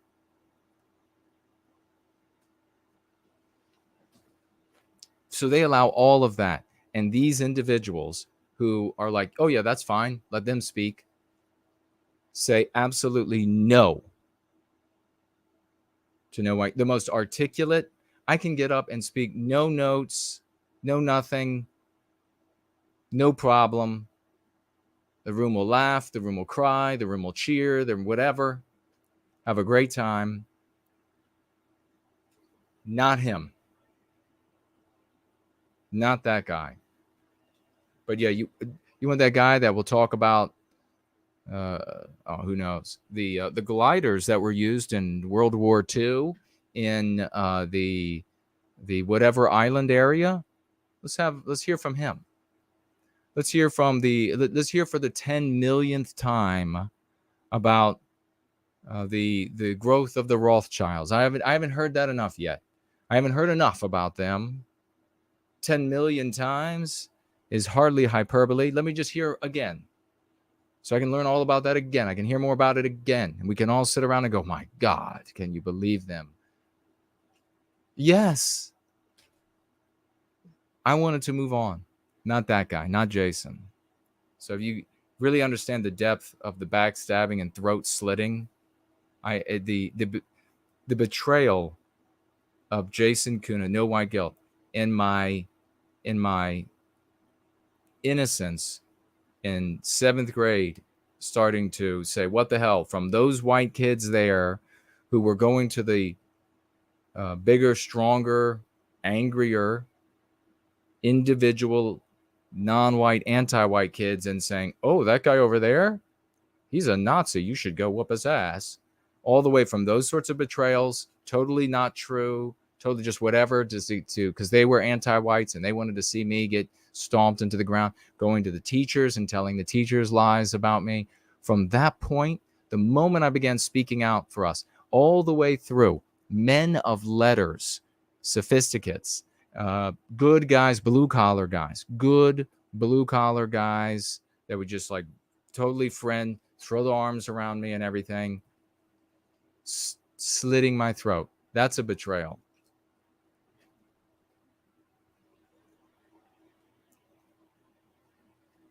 Eric is with us. Great to see you, brother. Is my throat sounding any better? Man. Ivan is here. He says, Happy Father's Day, y'all. Happy Father's Day to you, brother. Helios Abbott, I love that name, is with us. Great to see you. He says, I mentioned Jason in my congratulations to King Dice. Cheers, brother. Cheers. Prost. Thank you so much for that. We have Eric says, sad truth to hear, but great dark energy to use as fuel for our work for our people. Well, I got to tell you, Eric, you and I are hitting on the exact same pistons, because when I found this out, for sure, I already knew, but when you get like, the more more substance. You know, it's like, you know that this person murdered that person, and you're like, yep, got all the evidence. And then somebody's like, yeah, well, here's the body and the video of it happening. You're like, you know, even though you knew, right? Even though you figured it out.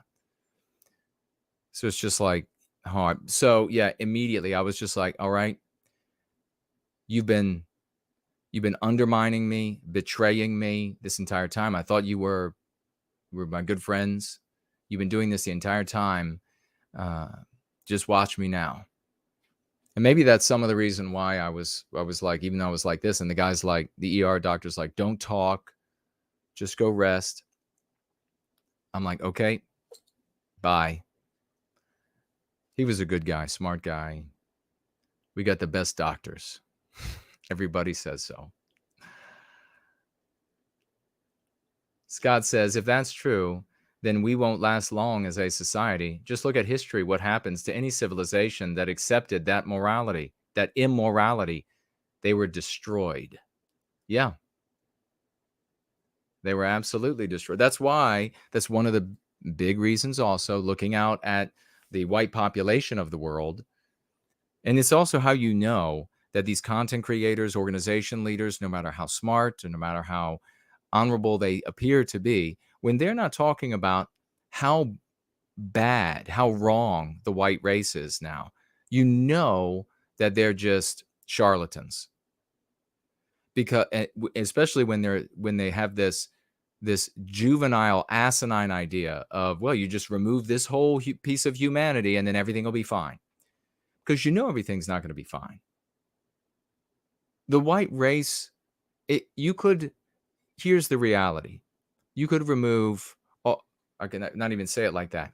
Non-white people, all of them, could find out tomorrow that all they got to do is snap their fingers and they will appear in a land of milk and honey. Their greatest wishes, desires, and dreams will be met. And they all would do that.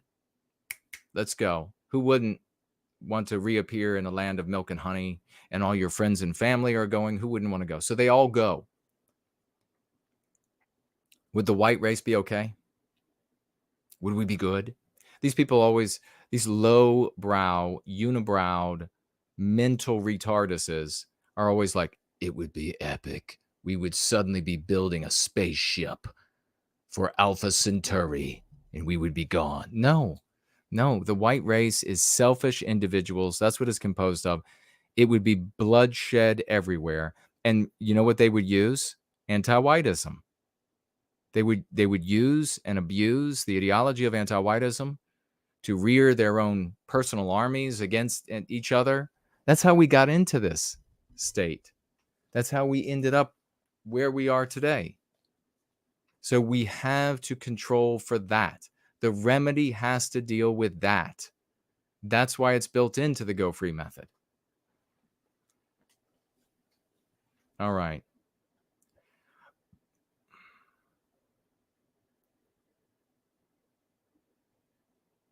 Elaine pointing out a great point. If they think Go Free is so weak, then why are they using the lexicon? Brilliant, sister. And the dialectics. So when you hear me make arguments about things and you hear the perspective, and then you're like, whoa, that's interesting. And you write that down. And then in like where I'm interviewing you or on a show, and then you go to your own show and you're like, you look at the way I crafted an argument and you're like, I have this new idea. And then you tell your audience that you're a piece of shit. You're really just a piece of shit.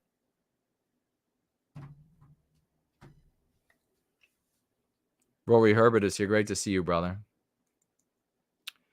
All right, we're going to start this right now after I read just these two, I think, so we can get the brilliant and honorable, thank God we have honorable people here, lovely Porridge on. Franklin says, that's why they try to belittle you as a leader, right? Because they fear that I am leadership, the actual like leadership material. Right. Is that what you're saying? Or am I misunderstanding? Something else I said. Tag me again or I won't see it, brother. Sherry says, I'm a bit behind on stream, but I'm so sorry you have been backstabbed by fellow white people in the fight for the West. It's thank you for that. I appreciate that, sister. Yeah, it's bad. It's not even, I mean, my back, my back is like, what do you, a colander? Is that what it's called? It's nothing but holes. My throat has been slit so many times.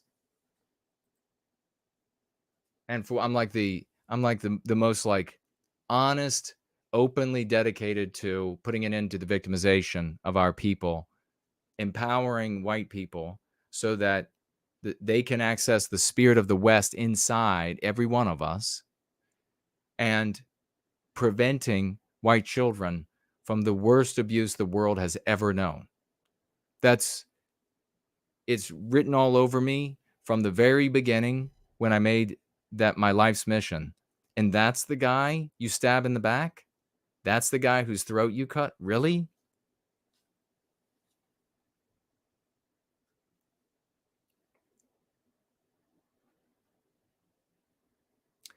Time Traveler says, and I totally agree with you, brother. He says, it's an absolute crime that you didn't get to speak at the Texas conference earlier this year. 100%. 100%. But I guarantee you that that there would have been folks who would have said that they weren't going to come. That's my guess. They wouldn't participate if I got to speak.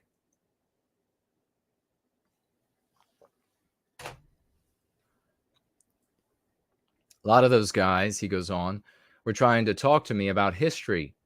And I'm just like, dude, I know. I was there. That's why I drove 600 miles or whatever it was. The great Victorian time traveler was there. Wonderful human being. Lovely person. Lovely person. Very bright, lovely man. And yep, he was there kicking ass. Owning the anti-whites. No white guilt. The doom dissecting villain LARPing is dumb, but analyzing what happened at the Frankfurt School to improve Go Free, defeat its ideas and the ideas of Weimar is important. Well, that's why. I mean, do you know who wrote all about the Frankfurt School? Like, who really like introduced it? Do you know the guy's name? I worked with him. So yeah, I went through all of that material. I'm not saying that we don't have to go through it again, but I went through it, and other very bright white people who push back against anti-whiteism intentionally, unintentionally, partially, whatever it might be, have gone through the material. They've talked about it at length. They've written about it at length. And I have, in my efforts, gleaned as much as I could, or in that time frame, for the benefit of what we do in response to undermine the anti-whites. And that's how I think that real men of the West approach a problem. You know, they say, let me have a look at the lay of the land, and then they move forward. The white sympathetic sphere has been nothing but evaluate. So if you could imagine being in my shoes, like, how many times can I hear about Frankfurt School? And then where it gets really dumb, I mean, at least it sounds like what you're talking about is like actually like pouring over the ideas. But in most cases where people come and they speak about Frankfurt School, they want to talk about the personalities and where they came from, what race they were, and then talk about, and then they go into belly aching about that group of people in another period in history and another period in history. And so it just ends up being like this finger wagging, shaming of that group, head shaking again and again and again and again. So, but yeah, anything, I agree that anything that we can look at is certainly like an individual autodidactically review data and then say, okay, I see something here that could be useful, or I see something there, and then contributing. That, but we know that the person is doing that because we have this like common objective of putting it into anti-whiteism and serving white well-being. And then we can all, when these like thoughts are shared, they can be evaluated in that light. Whereas like what you're talking about outside of that sort of endeavor, where it's just the evaluation for evaluation's sake, doom documenting, doom dissecting for doom documenting, doom dissecting sake. And then usually, not all the time, but usually what happens afterward is tough talking. What needs to be done to them? What needs to be done there? And of course, no tough things are ever done, but people go to jail. They lose their family members. They lose their wives. They lose their girlfriends. They lose their children. They lose their jobs. They lose their associations. And then they just become more and more calcified, more and more harder to reach, because they have this shell of injuries. And they feel like, well, if I abandon this now, it makes my previous decision to inflict all this harm on myself look like it was unwise. And yes, it was. But you can always go free. Thank you for that. Machiavelli Sucks is here. There's the great Fornell. Fornell, I don't know if you heard about the horrible, where I revealed more backstabbing of yours truly and the throat slitting. Okay, Franklin says I understood him correctly. Samuski is here. Grilling with NWG. Good to see you streaming against the odds. Thank you, brother. I'm starting to sound a little better, aren't I? Franklin says I'm Saz from Batman. What's that? I don't know. Please tell me that's not a homosexual stripper. Linda Hunter says, what happened to your throat? You may lose your voice again before you tell us. Oh, that's so true. So I'll go ahead and tell you that, and then we'll do this quickly so we can bring on the great Porridge. He is on the other side of the world after all. And that is that I sneezed. Twice, to be exact. I was preparing for the gathering today, earlier, and I had two more forceful than normal sneezes right in a row. And I didn't I was like sneezed, and then I was like, whoa, those were, thinking those were some little bigger than normal sneezes. We all have had, right? You've had sneezes where you're like, holy, that was like a little bit more of a sneeze. But somehow the pressure that was generated, probably from my Herculean, my hulkish musculature in my diaphragm and my six-pack and my laser chiseled obliques, probably generated more force than some people generate. I have quite a lot of core strength. Not a lot of people have much core strength. I can, for example, pull myself up on a pull-up bar. So here's my body, just so you just get an idea. Pull myself up on the pull-up bar, and then like my feet are down here, and I'm facing this way, and then do this. So if that gives you an idea, that you don't see that a lot. So I got a lot of core strength, and so maybe, but I had these two larger than normal sneezes, and then I immediately felt pain coursing through my throat, and but I ignored it because I thought it'll go away in 5 seconds, 10 seconds, it'll be gone. But instead of going away in 5 seconds or 10 seconds, it got worse and worse, and it got harder to talk. Then it was difficult to drink water, and then my voice went crazy. It started and it was, the ER doctor said it was some sort of like vocal box spasming from the injury of this, everything being like yanked.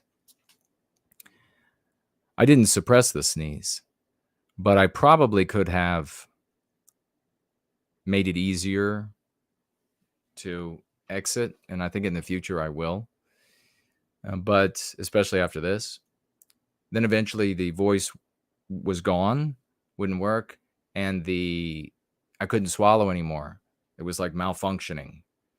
And so it was at that point I was like, I got to make this video that I can't do the gathering today, and I got to go to the ER because how much worse is this going to get? And I knew there was like a bone in there. Could that be broken? It felt like the pain was so bad that it felt like maybe that was broken. The ER doctor, and we took the x-ray, and I said, no, the bone is not broken. That's quite rare. Like I said, I've even been punched in the throat and it hasn't been broken. But it can happen. It's very rare. I understand. But he said what's happened is ligaments, tendons, and the muscles of your throat, particularly on this left-hand side, were severely injured. And they are spasming from the injury, and that's why your tongue is not working properly. And when you're trying to talk, trying to read. And so it's just going to take some days to recover and drink warm liquids, ibuprofen, acetaminophen. And that's what I did. And I was slowly getting my ability, as I said earlier, to talk again at the hospital. So I figured I'm going to do this. Once I found out that it wasn't some like cascading thing, and it was going to go from not being able to swallow to, oh, now your throat's swelling up a little bit, and that whistle is you losing your ability to breathe. Once I knew that, I was like, oh, I could probably stream and like whisper, but my voice was slowly coming back. So I was like, no, I'm out of here. I'm going to go and get on with everybody, as is custom for our Sunday. So that's what it was. 2 a little bit larger than normal sneezes. The pressure yanked the muscles, ligaments, tendons, and created this injury that the nerves were spasming to, so that my tongue hasn't messed up now for maybe at least 20 minutes, I don't think. And my voice sounds normal, I think, roughly. It was not me, though. It was like I was doing some weird impersonation before it went, because it was doing something on its own. I couldn't feel it doing that, but he said that's what's happening when your voice box changes.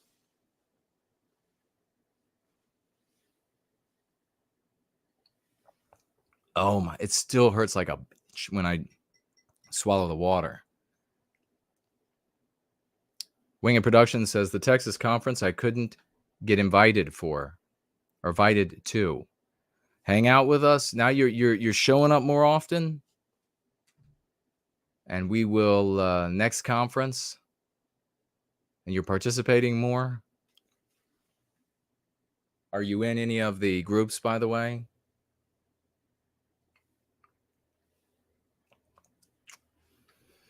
That conference I didn't have, but probably not a good decision to say the Texas conference I couldn't get invited to. That was a friend of mine organizing that, and he wasn't going to be doing any background checks. So I had even less of a luxury of who I could bring, given that I didn't want to ruin things for a friend. And what a difference, too, between how I was thinking about a friend in the white sympathetic sphere and protecting him, and those in the white sympathetic sphere that have been glad handing me and smiling and etc., and then cutting my throat. What a difference.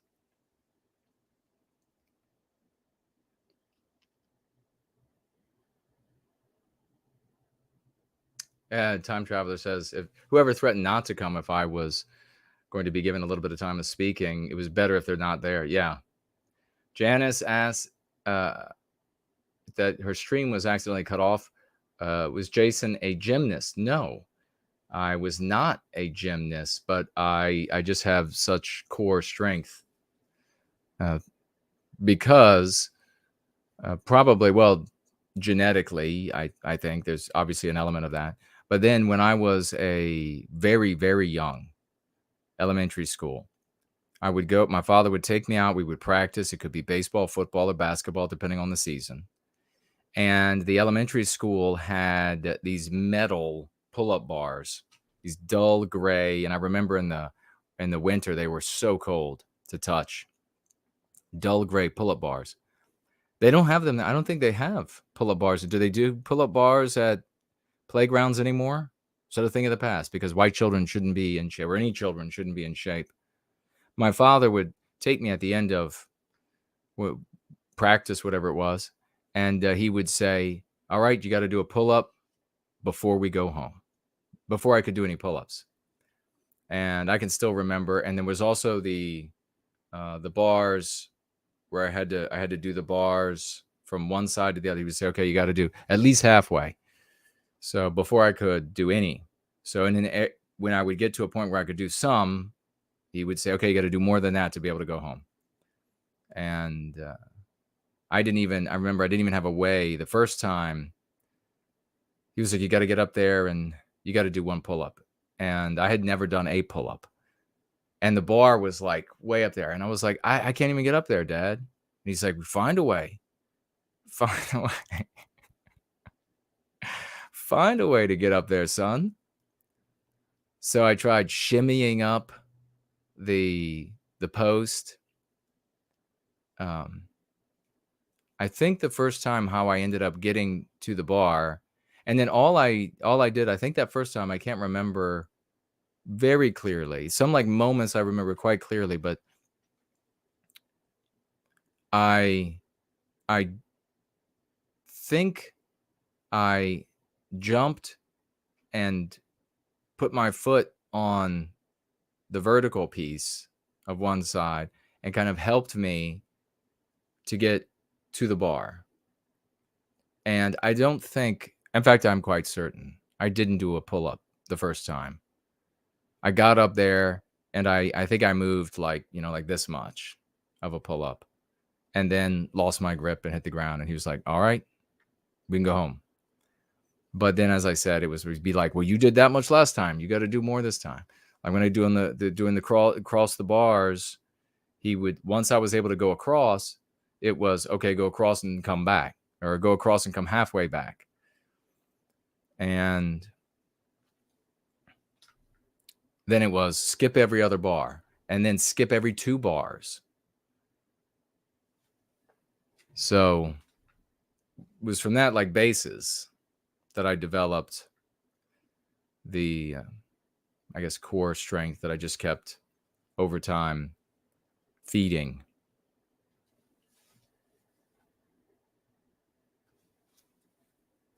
Elaine says her math teacher broke his ribs from sneezing. Yeah, apparently the doctor was saying there's some weird things that can happen. In fact, you mentioned that my mother was pregnant with one of my siblings, and she sneezed and broke 2 ribs while pregnant.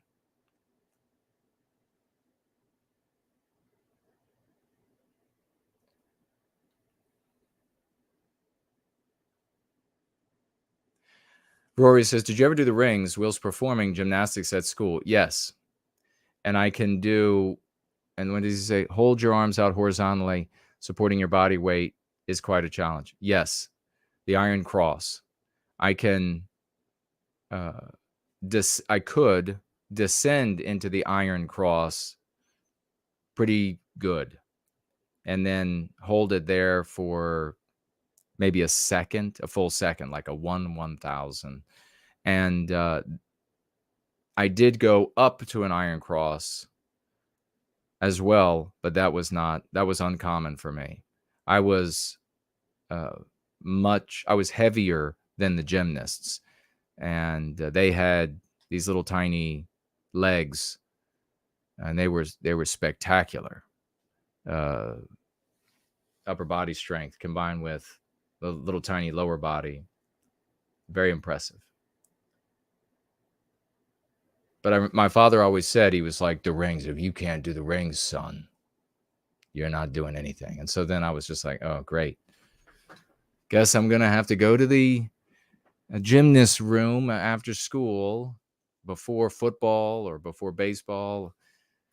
I'd stop basketball at that point and jump in with them really quickly. Misty is here. Says, okay, now I have a fear of sneezing. I know. I think I do too.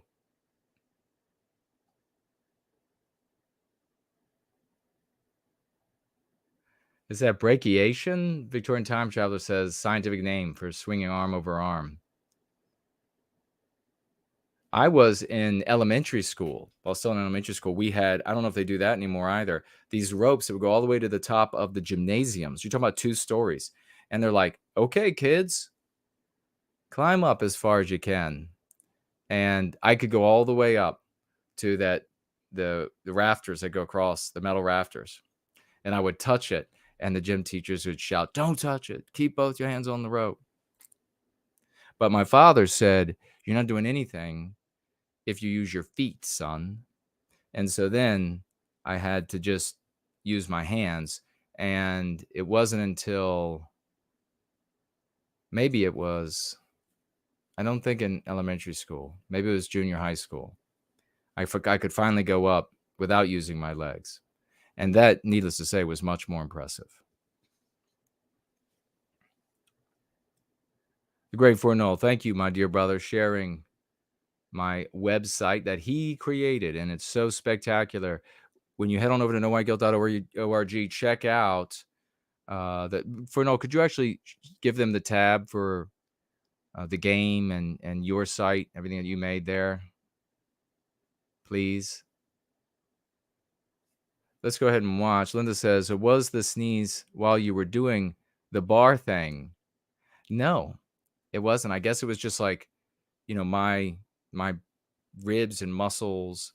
You can see like on my ribs, the striations. I guess it's just like, it took air and it was just like, and then I was like, oh, something went wrong. I think I need to, from now on, when I sneeze, just get my mouth like all the way open and into the sleeve, or if I have a handkerchief, I can get over my, just something. Just make sure that all 100% of the force comes out. Because if I wasn't stopping like a significant amount, but I guess it was enough. I got to get me some of that slippery elm in the back of the grocery store when you go through the dirty red curtain. I never knew there was such a room at the grocery store, but apparently there is. You can get slippery elm there. You just don't want to get whiteness there, because then you got to go get an antibiotic. Well, here's some surprisingly good news. A former Starbucks manager just won a 4-year-long legal battle against the coffee giant after they fired her to try to appease the Black Lives Matter mob after 2 black men were arrested for loitering in the coffee shop. When asked to either buy something or leave, they refused. So the police were called and then arrested them. And she was fired because she's white. And she did the right thing and filed a lawsuit against the chain and just won $25 million. $25.6 million can be, in some measure, that is impossible for us to know, possible for a divine being to know, in some measure due to the work that we're doing here in service to white well-being. But how, you ask? Jason, don't think so highly of yourself. I had these people, they write in, all the jealous little, like, you think too highly of yourself. Yeah, success does that. Success does that to you. You get confidence with success. The jury is composed of human beings. The human beings are essentially, they're animals with souls, if you believe that there are souls, and I do. But they're animals, and animals are like machines. And machines can be programmed. These animals can be programmed, and they're programmed with anti-whiteism. That's how we get to a point where anti-whites control so many nodes that you don't have an avenue of redress that'll do you any good when there is a wrong in the world. We were able to see that a couple of years ago when the anti-whites were going on their militaristic assault in the cities in the United States and around the West. because when people attempted to push back, even when you had hundreds of people come through your yard and you pull out an unloaded weapon, you still get fined, you still get charged, you still get a criminal record, because all laws, codes, rules, etc. are interpreted by human beings, not by angels. The angels, the human beings are like machines. Machines are programmable, and these machines have been programmed to interpret and endeavor to achieve outcomes that are commensurate with an overriding anti-white morality. So you have to change the story that people live their lives in. Stories are written with what? Words, concepts. When you give them new concepts with which to think about their world, that changes the story they're in. And it is incremental. For those who are going free, it's rapid. For general society, it's incremental. But jury members are making the decision about an outcome. Again, they're human beings. They're programmed. To some degree, they have been exposed. We don't know what, as I said, a divine being would know. One or more, or the entire jury composed, or did they say jury? Yeah, they did. Of individuals who very well have been exposed to some degree to concepts that we and dialectics that we here push out into society, and that are spread by way of the nature of the concepts and the dialectics, in that they are a curative contagion and benefit an individual selfishly, which we needed to be able to do to get white people to come along with it, go along with the ride. They then sit on a jury hearing about a case where a white woman, where there is still some sympathy, some tiny shred of sympathy left for white women, where there is none for white males, or next to none, feeling that sympathy and having heard anti-whiteism, having read it somewhere. You can imagine that you have 2 or 3 or whatever jury members, and in their heads, as they're hearing about this white woman getting fired in Philadelphia, and you all will probably remember this from a handful of years ago, for saying, you can't loiter and then use the bathroom, you have to buy something and go, which is what? That is a norm of Western civilization. Those are things that are under fire, under attack. Remember, this is what the anti-whites do. So she said, you have to do this. You have to buy something. You can't just loiter and use the bathroom. And then they decided that they were not going to comply, and the police came, and then they arrested them.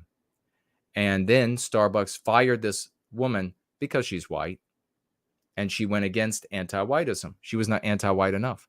I don't know anything about her. She might be married to a non-white guy. She might have non-white children from 3 different non-white men. I don't know. The bottom line, though, is that even though she's a BLM member, maybe or maybe not, I vaguely remember her making some comments, some like anti-white comments back then, but whatever. The bottom line was that she was not anti-white enough. And that's what anti-whites victimize. So they decided they were going to fire her. She decided to sue. And now it goes before this jury. And that 1 or more or 5 or whatever the jury members have seen anti-whiteism. Anti-whiteism, anti-white narrative may have been used in the jury deliberations. We'll never know. It may well have been used, but this is how the world has changed. Maybe somebody sitting in that jury pool had a conversation at home over dinner about anti-whiteism by a family member who read an article or saw a podcast, maybe saw Mark Dice use anti-whiteism. Where did Mark Dice get it? from himself, of course. But otherwise, you can follow this thread to the source. You can do this in your mind, just like you can say, if I had left the house 1 minute sooner, I'd be dead today because there was an accident. You can do the exact same thing, but here it is actually meaningful, whereas there it has no meaning except to scare you, because there isn't a reality out there for you to follow as a possibility. All that is what is. And what we can see here is that we are communicating something that is being picked up by others and therefore likely to have been heard by someone and then placed in the mouth of a jury member who then inside the deliberation room said, this sounds pretty anti-white of Starbucks. And then the other jurors, even anti-white ones, couldn't push back on that. They would have less of a leg of pushing back. And so then you have a momentum in the jury room. This was anti-white. They just went after her because she was white. And then those who were present, who were anti-white and they wanted to object, they also want to go home. They also want to get dinner. They're going to make dinner for their bratty kids, their snotty kids, whatever it is. They want to leave. They want to go hit their bowl. They want to go get their 40. They want to go do whatever. So they're like, look, I'm just going to cave. These people, they have a really strong argument here that it's anti-white, that it's anti-whiteism. So I just want to go home. Then this woman, as a consequence, is awarded $25.6 million. Now, don't get too excited over this. You've had these cases where there were firefighters that sued, there were white firefighters that sued, and there were brief victories. So keep an eye or an ear out. It really doesn't matter what happens with this case moving forward. If there is an appeal by Starbucks and they win and she gets nothing, oh well. The bottom line is that we're changing the world. And so that at some point, white people being fired for not being anti-white enough will win and walk with the money. Lord can only hope that some of them are smart enough to realize that there's been a change in society that facilitated that massive earning and then find us with their generosity. You may recall the initial incident because the video went viral showing the police come and asking the two black men to either leave, buy something, or get arrested. And they chose the latter of the three options, of course. And then they cried about it and said that they felt that their lives were in danger. This may mark a turning point in the fight against anti-whiteism, which, as you know, is now systemic. And sure, there was racism in America's past a long time ago. In fact, Barack Obama, a black man, was elected president. I would argue. Now, he's perhaps thinking he's got to say this for his audience as in a pace and lead thing. But I would argue, of course, never say racism and never agree to the anti-white narrative. Because when you say there was this anti-white slur in America's past, you're not giving your interpretation of what constituted this racism. You are essentially agreeing to the anti-white narrative, which is used in all of these retributive justice arguments to undermine us in every argument that we are faced with when confronted with anti-whites, right? So that's why I would say, when it comes to you, don't use the phraseology. 15 years ago now. And just like the LGBT mafia, the once oppressed have turned into the oppressors. And so it's about time that white people start fighting back against discrimination against white people, also known as anti-whiteism. The liberal media is absolutely furious because they know that this is going to spark an awakening in white people and cause others to stand up as well. So they're trying to frame this like it was a terrible miscarriage of justice. Please get out some crowns for King Mark Dice. This is so epic. This video he just made has almost 2 million views. God in heaven, thank you for King Dice, and thank you for JK160 and for the others who got into his live chat and have screenshots of their communication with him going back some time now, talking about the receipts. God bless every single one of those champions, those crowns and those gems for their feet and crowns for their heads. That goes to everybody, all of these swashbucklers who gave of their own time, talent, energy, and intelligence to reach out to what clearly is a good guy, has the intelligence, this Mark Dice, clearly a good guy, has the intelligence to see anti-whiteism harms everyone of all races and backgrounds, and that it is the evil of our age, and that if we defeat it, we benefit everyone. And it takes courage. It takes a hell of a lot of courage. And so we honor him in a very big way. This from the Los Angeles Times. She said Starbucks fired her because she's white. Jury agreed, awarding her $25.6 million. The correct headline should be, white woman fired because of anti-whiteism, sues, wins $25.6 million. That is one of the exercises that we actually encourage everybody to engage in, to translate the sentences and particularly the headlines of stories so that you know what the anti-whites are actually saying. And Mark Dice just did it perfectly. God bless him. This is from the Cloud News Network. Starbucks says they fired her for an absence of leadership because she wasn't bowing down to Black Lives Matter. In other words, she says it was because of her race. A jury returned a $25.6 million verdict in her favor.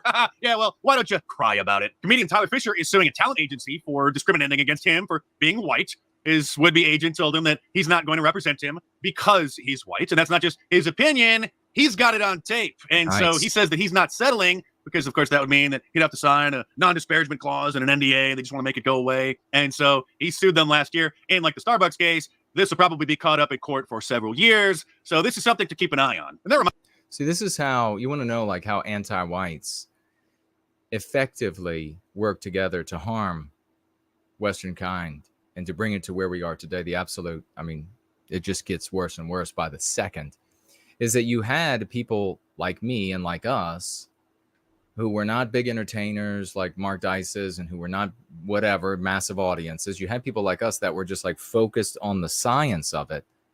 And then we're sharing the science, the actual scientific method, we're sharing it. And then entertainers and authors and etc.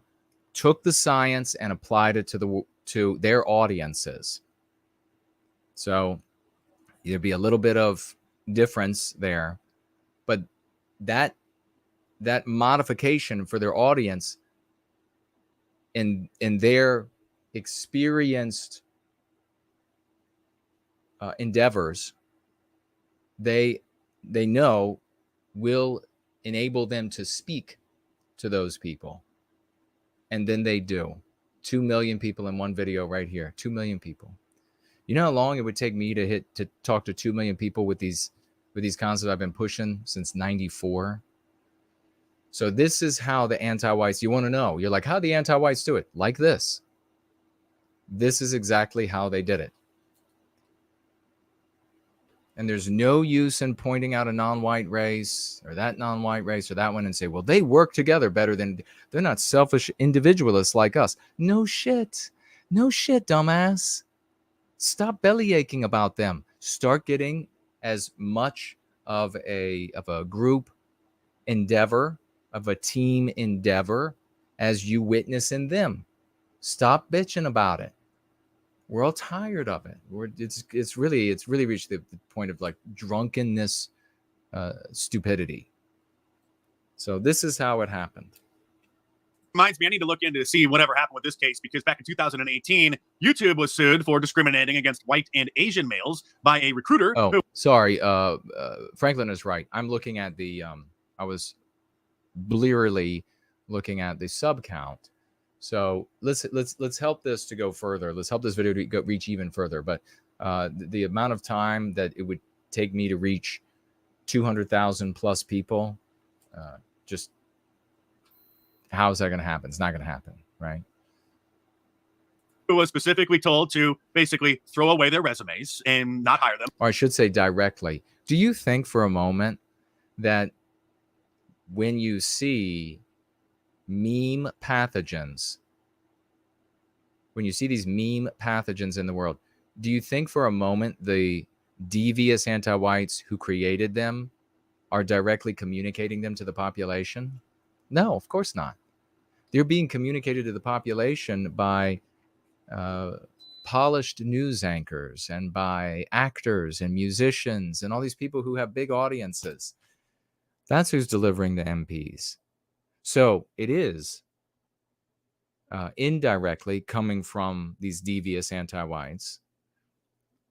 But of course, it wasn't going to work any differently for us. This is society, especially with the white race, with as selfish as it is.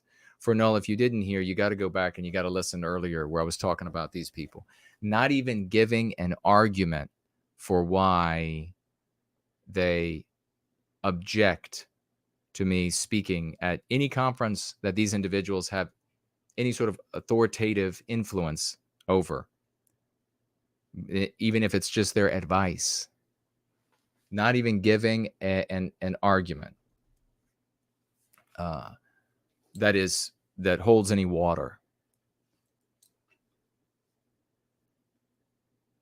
Oh, he's okay. So right, so go back and listen. Yeah, you won't believe it, man. It's much worse than you. These people slitting my throat for over a decade because they wanted more diversity, which of course is a code word meaning less white people. Also this week, Texas Governor Greg Abbott signed a bill into law shutting down and banning the Where did you hear that first?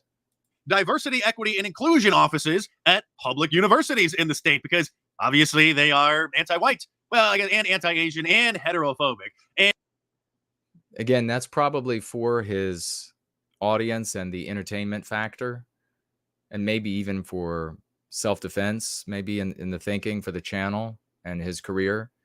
But do not include the victimization of any other group with our victimization in your complaints about our victimization. We are a group of people, and as individual members of that group, we suffer the infliction of victimization on the group in toto.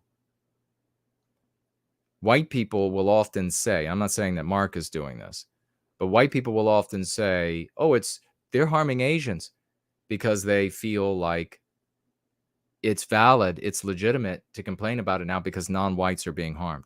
You cannot allow white people that opportunity to offload into another group and remain selfishly individualistic, because they will. It's just unfortunately the case.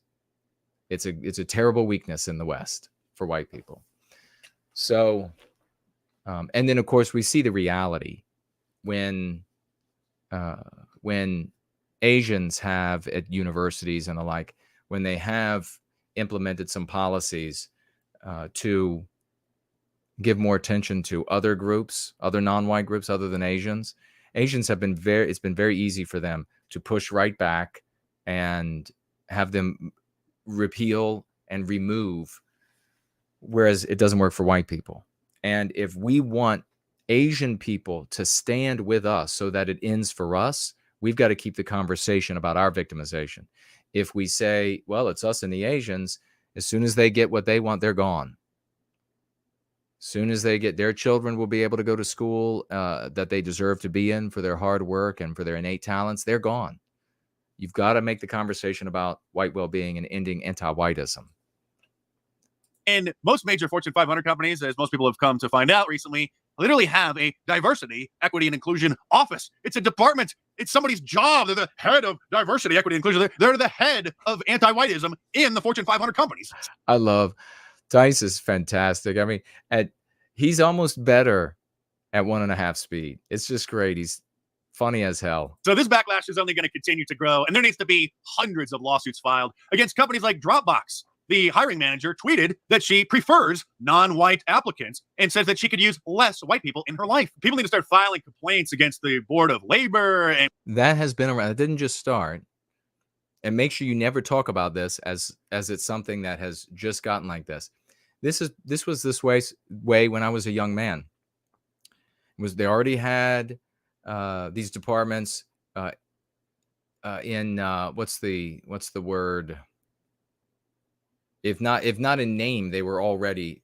It was already the case. It was like the de facto position already. The anti-whites in your human resources at your company. It could be blue collar construction. It could be white collar, pushing a pin around somewhere.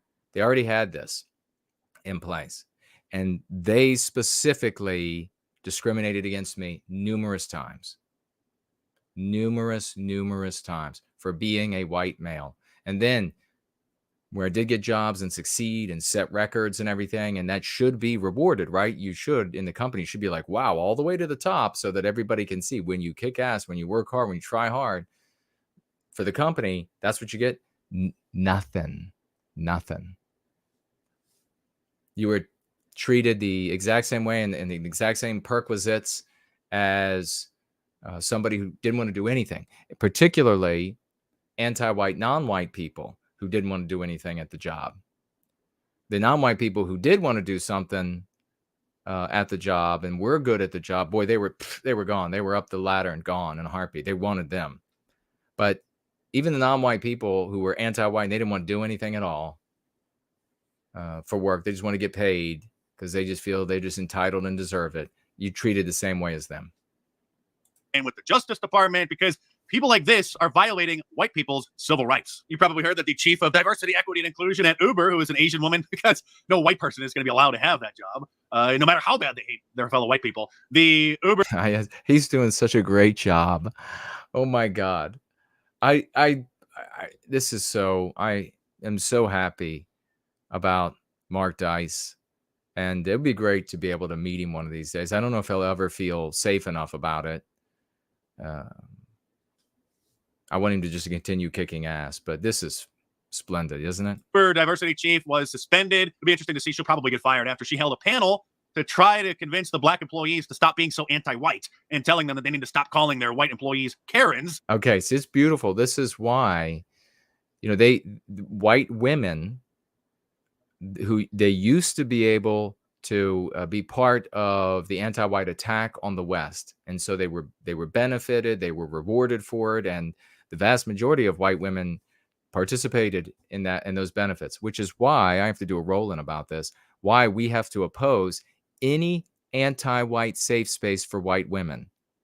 We have to oppose it. We can just with each other. You don't have to go out into the world, but we just kind of like have to hope that the anti-whites don't carve out any anti-white safe spaces for white women, because white women have shown that they will, not all of them, of course, but some of them will complain vehemently, like they are right now, about having to compete against biological males and hate on the system for it. The moment they carve out a safe space for them, they will turn right around and spit on your ass and say, what's wrong with you? Why can't you be good and anti-white? Why are you always complaining? Why are you, just like, remember these women at these school board meetings over all these years, not but a couple of times have I seen a mother go into a school board meeting and say, screaming and crying, why are you discriminating against my white son? But the moment, these past handful of years, they started saying, oh, the same applies to white women that applies to men. Suddenly, we see this deluge of white women at school board meetings, county meetings, and they're crying, and they're going to have to quit their jobs and all because it's just become hard for them. Well, you. So if anti-whites carve out safe spaces for anti-white safe spaces for white women, they'll continue participating in the destruction of the West. So what this woman does, though, and I don't know anything about her at this company, but we had this. It was at Uber and someplace else where they complained. But did she lose her job yet, or was she just put on suspension for this? For saying, hey, maybe we should you shouldn't have this anti-white slur, Karen. You're welcome, by the way. You're welcome. Because that is an anti-white slur. And so they felt that they were being targeted. They were being the ones who were harassed. So they all complained. And so Now, let me ask you, if we had not breathed Karen as an anti-white slur into existence, the moment it became popular. And if we had not been spreading these other concepts that we're using, Karen, as an anti-white slur, would have been pushed back against by demonizing, by being white negative, non-white races. So instead of saying Karen is an anti-white slur, and then a non-white woman at Uber, head of their get rid of whitey department, was able to say, hey, this, you all are using this Karen thing. It's this anti-white slur, and you shouldn't be pushing that because of it. Instead of that happening, this woman would have been participating in the promulgation of Karen, because the alternative would have been a Asian name for Asian women and a black name for black women. And you have probably already seen white negatives out there say, oh, no, so what do they say, Karen? You just say, whatever, Takesha or whatever, back in the other direction. This would have never happened. And this ends up being a big story that white people read, that white people learn about. Wait a second, the head of this diversity department, a non-white woman, said they need to stop promulgating and using the anti-white slur Karen, and she's fired. All those white people then are thinking what? They're thinking about the victimization of white people. And it's from that perspective, a healthy perspective, that they then go out into the world and in their private time, and they're thinking about it from that perspective. They're talking about it from that perspective, building, unbeknownst to them, a community of the white race. Now, it might be funny for some white people to hear about, oh, this they're pushing Karen, but one of the employees, one of the white employees at Uber, decided he was going to push back, and he put up a poster that he drew of Takesha's, and it was like all some nasty with all these stereotypes of black people on it. And then he's fired. Well, what's the outcome in the population as a consequence of that? White people see, and some white people who have sort of a lowbrow threshold for comedy will say, oh, that's funny. That's funny. And other groups of white people will say, oh, it's not fair. It's not fair that he's fired for saying Takesha with his poster, but they're not fired for saying Karen with their memes, right? Do we get any closer to recapturing our destiny? I am this community here. We are the only ones. We are the people who are changed. This is, I was talking about, like the dialectic. We've changed the dialectic of the conversation, ladies and gentlemen. We've changed the dialectic of the conversation. Where's the acknowledgement? It's never coming. Not from white sympathetics. They are mercenary bastards who are just there to make their money, get their aggrandizement, get their sex, get whatever it is that they feel like they can squeeze out of the turnip of the white sympathetic sphere. That's it. There's not going to be any, they don't see us as a team. They don't see us all pulling in the same direction. It's not the same at all. We've got to do it ourselves. We did this. We did that. That's why that's playing out like it is right now. Those are our dialectics in stark contrast to what I just articulated, you know damn well and good, would be the case if it weren't for us. Why can't you say Takesha? Did you see the poster? That's funny as, you know that? That guy was really funny. I guess he's got to try to find a job. He's working for Uber, so it's not like he's going to have like a lot of options, right? Especially if it's a white guy. Yeah, but who cares about what happens in his life? Maybe he's got kids, maybe whatever. Who cares? Maybe he goes and kills himself because he can't get another job. But who cares? Because he made a funny poster about Takesha. You see what I'm saying? You see what I'm saying? She is now suspended. And if she gets fired, she better file a lawsuit and contact the Justice Department and the Labor Board. Not only do the Fortune 500 companies have their diversity, equity, and inclusion offices, but they're putting employees through mandatory diversity training, anti-white indoctrination, like Walmart. Anti-white indoctrination. I love it, brother. We should get, and Franklin's mentioning about everyone doing outreach. We've got teams We got individuals, we got old, we got young, we got creatives, we got borings, we've got all kinds of folks that are doing a wonderful job, beyond Herculean, heroic, just magnificent work. And we should get to Mark Dice, probably get him anti-white obedience training. That's one of the MCs that we use. Indoctrination is fine, but obedience training, anti-white obedience training, really demonstrates. In fact, let's see if Mark, will you say anti-white obedience training in the next video or 2 or 3? That would be wonderful, because it's really telling it like it is, right? It really is obedience. You must obey, white person, this anti-whiteism. And it, I'm pretty sure that he can deliver it in a way that's hilarious. So let's see. But yeah, let's maybe mention it in his live chat. Mention it in his threads, rather, when he posts videos. Smart, where their company's slides have been published, and they say that all white people have internalized racial superiority. AT&T has virtually the same program. They call white people the problem. And I understand that most employees don't want to. They're afraid to stand up and push back against this because you may get fired. So that's where people like me come in to move the Overton window and normalize the concepts, the language, the terminology, and the arguments, and make it so widespread that it's safe for everybody else to start pushing back. LinkedIn now reportedly allows recruiters to filter job candidates by race to help them fill their diversity, their anti-white quotas. And now YouTube wants to know the race, gender identity, and sexual orientation of all YouTubers. This notification now pops up on our dashboard. It says, help make YouTube more inclusive. Help us better understand the race, ethnicity, gender, and sexual orientation representation of creator and artist communities on YouTube so that they know who to favor in the search results and in the algorithm and with notifications. So far, this is voluntary. And I should actually fill it out and just say that I'm a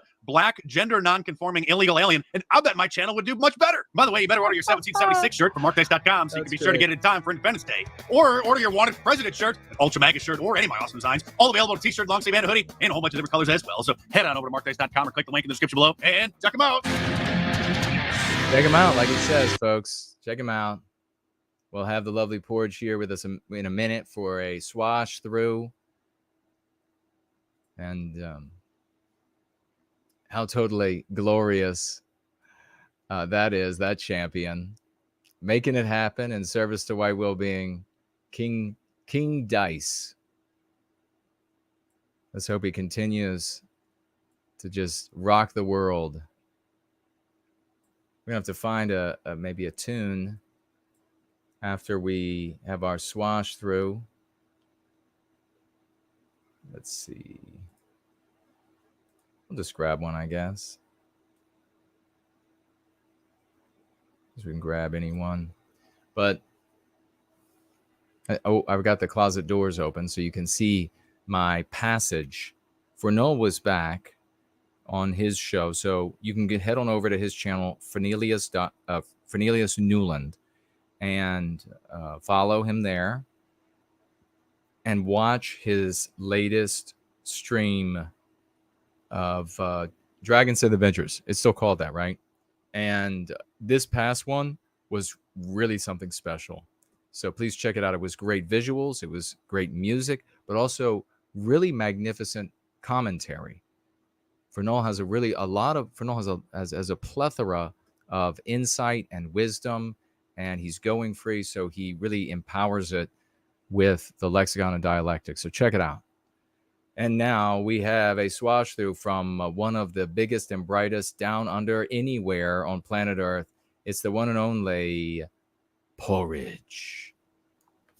How are you doing, Jason? Brother? Hey, I can hear you, man, loud and clear. What's going on?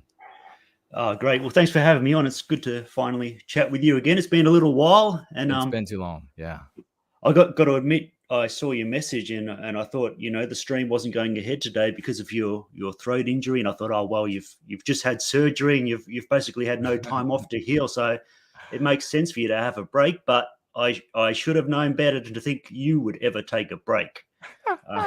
They could have you under the knife on surgery table, and you'd be pulling out your phone to do the Sunday stream. So I should have known you'd make it. Thank you, brother. Well, I'll show up for Thermopylae anytime. Thanks. And Thanks for battling through everything. Yes, indeed.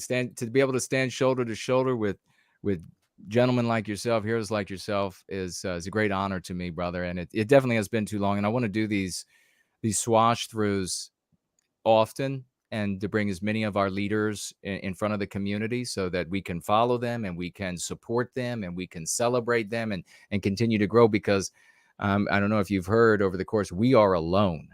Everyone else is going to just cut our throats. So it's us, and we got to make it happen. And we can make it happen. And we'll have more interviews as well. We'll have you on for a full, proper interview. But tonight's a swash through. So tell us, what are you working on, brother? Oh, well, that sounds good about having a few more people on, because there's a lot of people in the background that never really, I'm not sure whether they want to speak or not. Maybe they don't have the right microphone, but there are a lot of heroes that are doing fantastic work and really should get more recognition for that. Some of them probably don't feel they really need to be celebrated, but I think they should be anyway with it, because it's encouraging to everyone else. But yeah, I've been, I've been trying to upgrade some of my skills and looking into creating a new format, a new way of creating projects. I might present that later. But an interesting development is the Aussie Go Free training that White Baron organised, and you spoke to him last week, I think it was. Yep. And he directs that training. I guess you could call him the host, but this is great because not only do we get together, we read Go Free, and we try to train in the method, and we discuss things like why would Jason write this and not write that? Why would he prefer pushing things that way? And we really try to go behind it. But not only that, it's getting together, we can strategize and come up with our own plans and projects. This is something that's only recently started, thanks to the initiative of White Baron, as I mentioned, and we've got Lockie Lunder as well. But and we're looking for more Aussie. So please contact us if you're an Aussie or if you're a Kiwi. But this has a lot of potential for us to brainstorm ideas and put them into effect, because even though everyone's using the same method, what matters to people in Australia is going to be different. Like there's no solid conservative base of Trump supporters who might be open to our message in Australia. That's just something different. So we've got to kind of find the right avenues and have more localized issues that we can get people into thinking about white well-being in that way. Yeah, precisely. And you all, I can't think of a better crew of people to get together to contemplate. And we have to do this exactly like Porridge is saying. Everywhere we are across the West, we have to say we all have the same disease, if you will. We all have the same sickness of anti-whiteism. And so a cure has been created for it, the Go Free method. And so that's like the basis of what we're going to be using to cure this. But we have a unique situation in each one of these countries. Like Porridge is pointing out, you don't have Trump in all the Western countries and a MAGA base and this sort of thing. So you got to use the news there. You got to use the traditions, the customs in our countries across the West, and they're all ours. And that's how we should talk about it. But he's at 100% right. This is what we need to be doing. And it is this sort of self-starting entrepreneurial spirit that will end up winning the day, that will end up making the change. But that's splendid news, brother. And we're going to do everything we can to help you. Thanks. Yeah, and you never know what it is that will trigger people into getting their mind more on white well-being. It's just it could be anything. And in America, the way things are changing recently, it's kind of very unexpected to me, because nothing dramatically has changed much in America for the last 10 years, in my view. I think. And way worse things are not focused on. Like I know this Dylan Mulvaney thing blew up huge.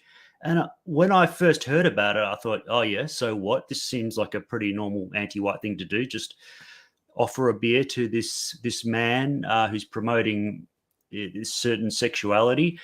And I would have thought that would be the most of it, but for some reason it was different this time. And we've got to expect that to happen for our method as well, our verbiage, that it could be something really silly and people will just blow up and say, we've had enough of this anti-whiteism. And who knows what that might be. It might not be something really dramatic, like some anti-white hate crime. It could be something very small, like a beer company. And it's happened a lot already. And as you were speaking about a bit earlier, this new development that the woman had sued Starbucks for anti-whiteism. That's what she sued them for, even though they won't say that. And the articles are writing terrible headlines. But the judges had to acknowledge that, yes, she was fired for being white.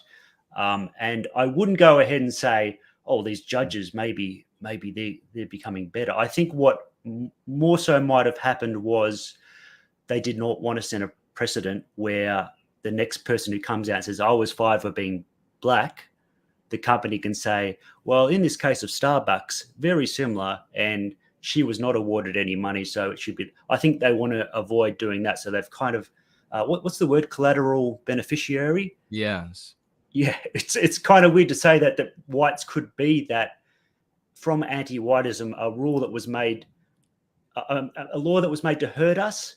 Yeah. It incidentally works out in our favor just so they can continue on that law. I think that might be the case. But also be aware too, I think the jury were the ones who decided she should be given this money. Now, I think if this happened 10 years ago, the jury might have said, a white woman's getting fired for being white. Come on, I've been watching TV forever and that's never happened. Yeah, exactly. But now, I think the jury might have been aware of all the anti-whiteism going on in the culture and thought, yes, this would be right. We've been hearing about this kind of stuff a lot. We heard about CRT recently. Yes. And now this woman's in front of us. We want to correct the wrong that's been happening. And that could be, I'm not hopeful for the judge, but for the jury, I think maybe that could be a shift in their mentality where they're saying, yes, this is happening to whites for sure. In fact, it's happening more to white people. Yes. Absolutely brilliantly put. And it's so, in true Porridge fashion, it just was clear and straight. I don't think there's anybody out there that wouldn't have understood. There's no doubt that 10 years ago, they would have said exactly as what you just articulated. And now, thanks to our efforts, empowering people that are taking up the curative contagion, they are hearing about how anti-white the world actually is. And so there is great opportunity now for other lawsuits like this to come forward and to have successes, and potentially successes that will endure. In other words, they'll end up with the outcome of the initial trial, $25.6 million, instead of there being an appeal and then coming away with nothing. But it is what we have said so many times. You change the moral imperative from an anti-white moral imperative to a white well-being moral imperative, and that seeps into all of these places that we can't reach. That seeps into all of these government offices. It seeps into all of these homes, all of these dinner tables, all of these peer groups at university, at high school, all of the workplaces, the lathe, the water cooler. It seeps everywhere and thereby changes the world. Whereas these other methods that have, if there was any sort of an actual articulation about A to Z, and it wasn't just let me tell you how bad it is and let me tell you who's behind it, doom documenting and doom dissecting, it has always been this: we will march and conquer all of these offices. We will march and conquer all of these homes, all of these military bases, all of these, where the colonel speaks to the general. We will march and conquer there. Of course, that's never going to happen. But what can happen is that the colonel can go into a conversation with the general, and he can be or she can be empowered with the lexicon and dialectics of the Go Free method and win in the conversation there the exact same way that anti-whiteism won in those conversations in the past, netting us what we now have today. So brilliantly put. Thanks. Yeah, we might even annoy people the way we go on about anti-whiteism. They might think, "Oh, come on, give me a break. He's always going on about this stuff." But the moment their brain needs to find a word to describe something, it's going to defect to what we've been pummeling them with. I got the feeling when Mark Dice was on Newsmax that the guy was kind of the host was a bit annoyed. "Oh, we don't go into that. Just call them crazy liberals and say this is crazy." And talk about how, you know, I'm the real liberal from 10 years ago or whatever. But Mark was actually saying, "Oh no, do this. This is a strategy. This is something that can work." The host looked a little bit uncomfortable, but I think when that host needs the right words, hopefully that pops up and unintentionally he'll use that. But yeah, apparently this has nothing to do with our community, Jason. It's just this is just happening all randomly, you know. Yeah, it's just all random. It's just it's so neat how that happens. There's never been this oppositional pole, and now it's forming. It's just magic. It's magic. Well, that's what the white sympathetic sphere is saying, isn't it? I mean, I think it's funny that often these guys they claim to try and find the root of everything, and they'll blame some individual or a small group of subversives who infiltrated colleges or whatever, you know. They say, "Oh, Marxist ideology," or Saul Solinsky, he wrote that book for radicals. And, but in the case where, you know, Jason has actually written a book called Go Free, which details a method of how to counteract anti-whiteism. It's got a specific verbiage, the 5 key concepts. And 2 of those main words are anti-white and anti-whiteism. And on top of this, we've got a small group of people who are following this method and literally forming organized activist groups to push this into the mainstream. You know, we're strategizing how we can spread these specific words and influence more people to use them. I mean, could it be that when the mainstream suddenly starts using these words, these commentators with millions of followers start saying some of the key concepts, would it be crazy to think that this community maybe caused that? No. It's just in the air, Jason. It's in the drinking water. It just nothing to do with you or your community. They just woke up one morning and decided to use the word. That's just how it works. Yeah, apparently it's so magical that way. So there's just this magical polarization. Yeah, I'm seeing the same thing. I have wonderful folks from our community, and I can't say highly enough that I am 100% aware at every moment that it has been this team, these champions, people like Porridge and so many others who have come around and adopted the Go Free method and is promulgating it to the world. That is the mechanism by which this is happening. I could speak, and I will tell you, all have heard me say plenty of times that I had meeting after meeting after meeting I held, and for various groups, sometime just to I notified people from participation in various groups, and it was just like, hey, I want to get folks together and let's have a little get together,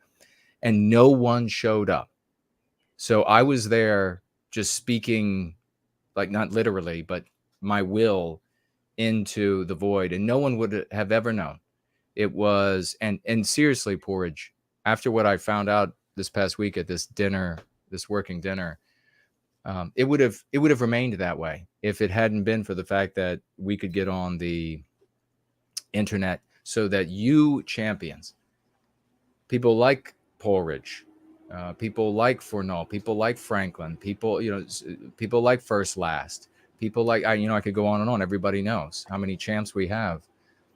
It's only because I was able to get here that really good people, honorable people, highly intelligent people, courageous people could get in, and we did this we look at all that we've done in such a short time. There's nothing we can't do. We just have to keep plugging at this. So I'm not, as I say, these people endeavoring and succeeding for so many years to prevent what I was sharing from reaching anyone. And maybe one of these days I'll share the names of these subversives, these people who were supposedly my friend in the entire and were my friend. We're being friends. We're going places. We're going out. We're going to museum. We're going to eat dinner. We're going all of these normal things, and at the same time, cutting my throat every time there was a question of should Jason speak here? Should we allow every single no? We'd rather hear from the guy who's going to speak on the actions of the Third Army in the Rhine during the wee hours of New Year's Eve or whatever. We'd rather have that. Let's not hear about this remedy. It would have remained like that. So I am cognizant at all times. There's one thing that you can know about me, everybody here, for sure. There are a lot of things I guess you can know for sure. But one thing I'm going to drive home for sure is that I am cognizant at every moment that it is you all that have been that mechanism and your industry, your effort, your volunteering that have enabled it to get out there to people like the great Mark Dice and Matt Walsh and the Dan guy and the Nut and Fancy guy, the gun guy, the fighting guy, the gun guy, the Dr. Carol Swain, and we can go just on and on. All of these big personalities, the big Lego building community, reaching into there. I know it's because of you all. So it is, for me, it's an enormous honor to be on the same team with you all. We're going to carry this banner of Team White Wellbeing all the way to the end zone and to the recapture of our destiny. What are your thoughts on that, brother? And then we'll get your final thoughts, and we'll let you go on the swash through. Speaking of that other sphere, I had the unfortunate, yesterday there was a debate between Mike Enoch and another guy about the Holocaust. And I didn't watch this whole thing, but I tuned into it. And so the guy is saying, well, here's some quotes from the generals in the SS or whatever, making these statements about what do they plan to do. And then Mike Enoch was saying, it's been taken out of context and they didn't mean it in that way. And then they started talking about the properties of toxic chemicals. And is this really toxic? And Mike said, well, it's not really toxic. If it was, it'd be more of this kind of thing. And I honestly didn't know who was correct and who was lying and I had no idea. And I just thought, what the hell is this? And how is this helping anybody?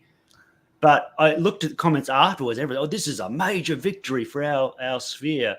That this is, fantastic. That Mike really wiped the floor with him, and they have no ability to. From my own mind, the thing was crazy, but from the mind of anybody from the public, absolutely insane. And I don't know what they think they're achieving by this, but guys, the better we've become, the worse they've gotten, I think. And it's just he looked terrible too. He looked really sick. And I mean, Jason, you're sick, but you look perfectly fine. I think Thank you. Mike was at his Mike is at his normal. And boy, he looks worn. But no, we what we're doing is quite simple, but so much more powerful. But it is difficult as well, and it's frustrating. And it's good that we're frustrated because it shows we care about changing things, and we can get angry with people because we want white well-being so bad, and there's so many obstacles in our way. But it's just so important with conservatives right now is to link the ideologies that they oppose, link it to anti-whiteism, because there are a million different ways you can harm someone. And imagine just cataloging and pointing out all these individual things that can harm you, but never saying that this is being done to harm you. Yeah. And I thought of an illustration. It's like if somebody was trying to scam you, and you never focus on the fact that their scammer just wants your money, and you're arguing with the scammer, saying, well, wait a minute, your story isn't adding up. You said you didn't need any money from me, but you also need my bank details, and I need to send money to somebody. Isn't this hypocrisy? This plan doesn't make any sense because you're telling me to do things that could potentially harm me. Well, yeah, that's the point. It's a scammer. He's trying to take something from you. And these anti-whites, when they're doing things that harm you, that's the whole point as well. They're not mistakenly pushing economic systems that could never work in the real world, and they're not mistakenly doing things that end up harming the family unit. And these conservatives, have you heard them say, oh, well, you claim to be the fighters of racism, but this new thing you're doing, this is actually causing racism. You know, that, Yes. well, as if you're going to win them over and make them realize that what they're doing is harming. Oh, this is harming white people, I'm going to stop. No, you don't debate with a scammer. You say, you're a scammer. Nothing you can do or say is going to make me give you any money or hand over details or whatever.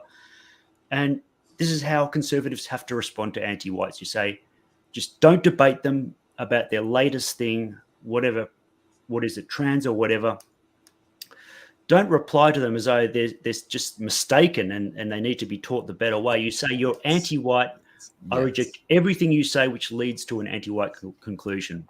This is basically Joseph's method. And saying that is like sunlight to a vampire. So we're just going to keep chipping away and hitting it home and exposing them. God, that's how brother, it's done. You are amazing. You are absolutely amazing. That is so perfectly said. Let's definitely have you back for a full interview and have you for many more swash throughs. Maybe I need to have like 2 swash throughs, a show or gathering from now on, because and this is honest, I am much better than I was or would have been without you and so many of the other champs articulating, like hearing what I have to say, bringing it into, assimilating it into your life and into your world and thinking, and then articulating it. It's like I get, and this is something I'm very aware of. Fortunately, I got lucky, I guess, that I realized that the societal dynamism is too complex, infinitely too complex, even for somebody we could fathom. Somebody with a 300 IQ or something, they still wouldn't be able to perceive, but a fraction of everything. And so I realized that I needed to get information from intelligent people who are willing to speak the truth from each of their perspectives out looking out at this world, because by that method we come to a clearer understanding. This is why non-white groups, some of them, especially the ones that J-Spurgs and the rest, they really love to hate. It's one of the ways that they come to a lot of successful conclusions and practices in their group and therefore individual betterment, is because they bring together a bunch of the thinking and they apply it to the world, what's working, and they see better the objective reality as close as you can, because they have people coming together with a same objective or almost identical objective, and they all know that they're trying to get and head in that same direction. That's very different from what normally happens with white people in general, and definitely very different from what happens in the white sympathetic sphere, regrettably. But let's get your final thought and let folks know where they can find you. I want everybody to head on over to lovely Porridge's site, Jubilation Media channel, and we'll share that information. He's going to share it right now, and follow, please, all of the platforms that you can, and support this great champion. As you can hear, we need to hear more from the great Porridge. Brother, mic is yours. Well, thanks, Jason. Yeah, you can find me on my YouTube channel or my Twitter. I don't really use Twitter, but you can message me there. And if anyone's got projects or ideas, let me know about them. And what we really need is like an agency of people with different talents, where we can know where to find the people who can work with us and pitch ideas to them. And if I believe in your idea, I'll help you make it come true to the best of my ability. And everybody who's Australian, try and get on our Go Free training. There's a link to the Promethean chat in Jason's description.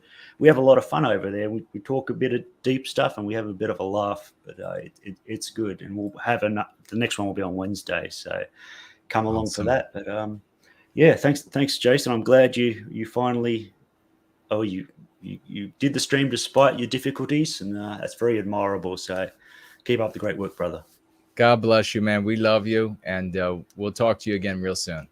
Okay, catch you later, mate. Bye-bye. That, my friends, was lovely Porridge. It's Jubilation Media, but I think I always found his channel the easiest on YouTube. It would come up for me automatically by writing in the old channel name, which was Ruination Media. So if you type in the URL Ruination Media, Jubilation Media will appear. It does for me right at the top. And so that's where you can find him and follow him there. And then, of course, on Twitter as well, please follow him there and support him. Tell him how grateful you are for all of his efforts.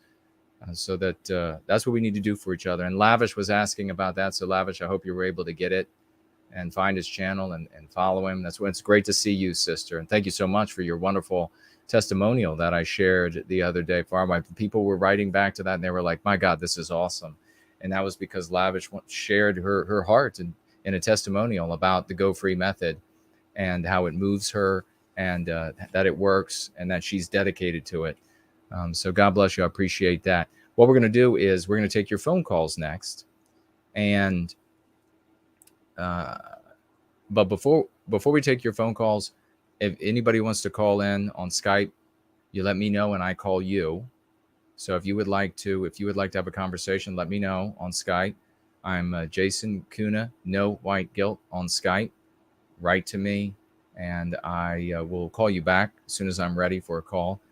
We will take a look at the mailbag because we do have one letter in there from a great champion in service to white well-being. And then we just have one announcement. That's a little bit of a sadder note. And we'll take your calls. We're going to take about 60 seconds. And then we will be right back. So don't go anywhere.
Enjoying that piece of tape there.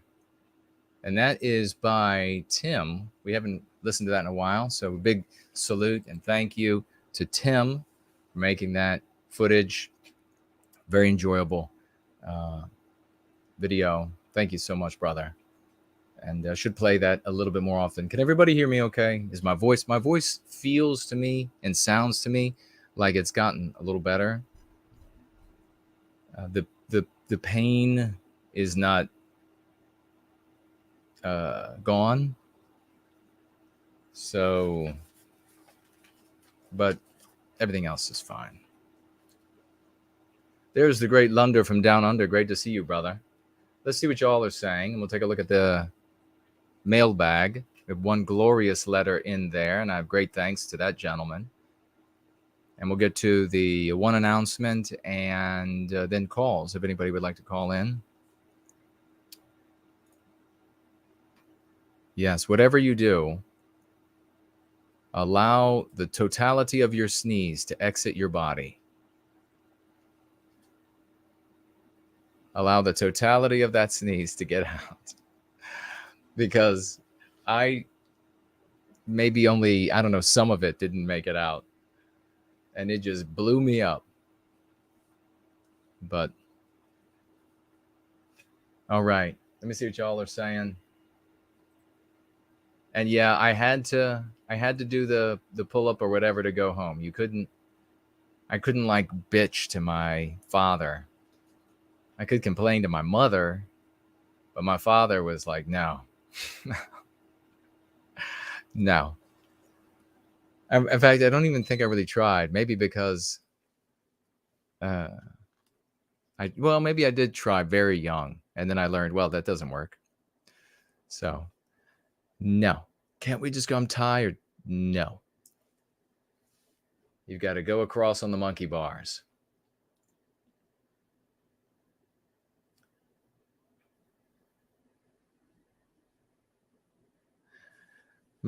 Time Traveler saying what Porridge was talking about is the kind of thing that Time Traveler used to obsess over. You know, being this like sort of Aunt Nat and all these useless topics that are no good for you. And they just harm you. They're not going to help Western kind. They're not going to help us. Look, in the short time that Time Traveler could have been doing that stuff for 100 years. He could have lost all his family members, had everybody hate him in town, hated everywhere he goes, would have done no good for himself or Western kind. Instead, in how long has he already done an enormous amount of good for himself and Western kind? What's the choice there? It's obvious. Franklin says the anti-whites fear the Lego. They do, my friend, they do. I thought the woman who was being interviewed looked uncomfortable too, Jason. Which interview are you specifically referring to? And remember, folks, tag me if you'd like me to see what you're saying.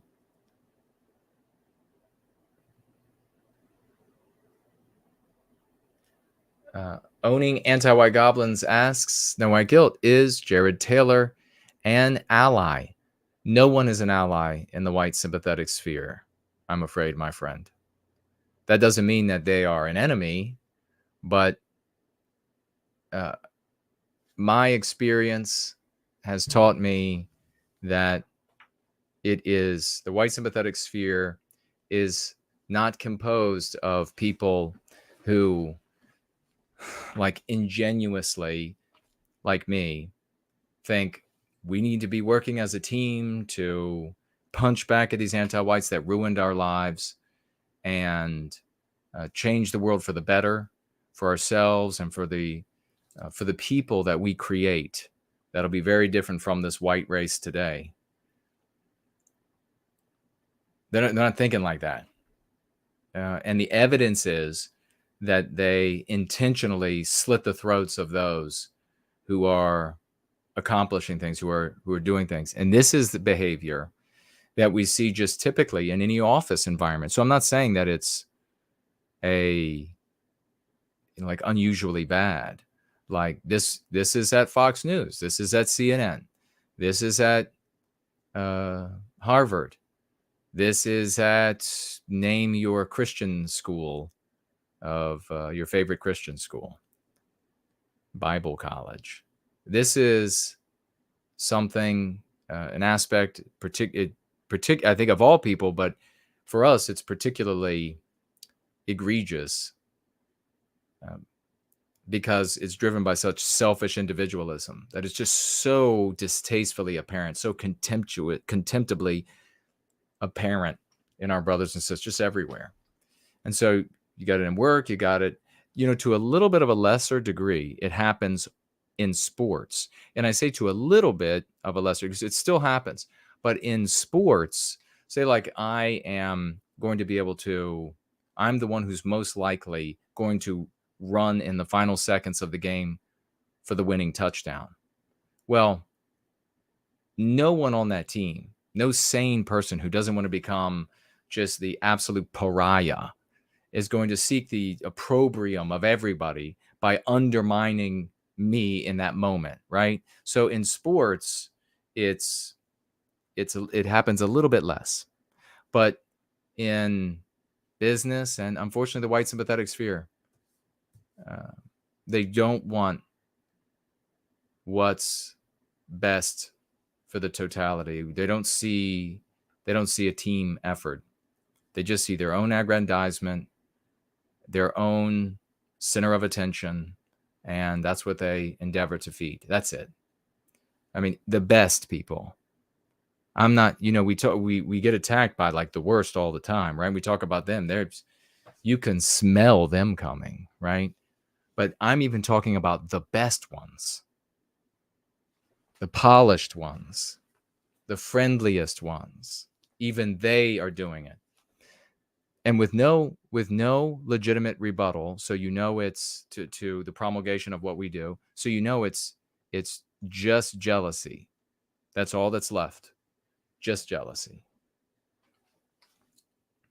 We had situations where some of the individuals have said, well, he's got his own vocabulary, as though that's a problem because we're not using the anti-white vocabulary. And then people, champions for me and this community, have said, okay, well, what if we say that he can't use any of that? No. Still no.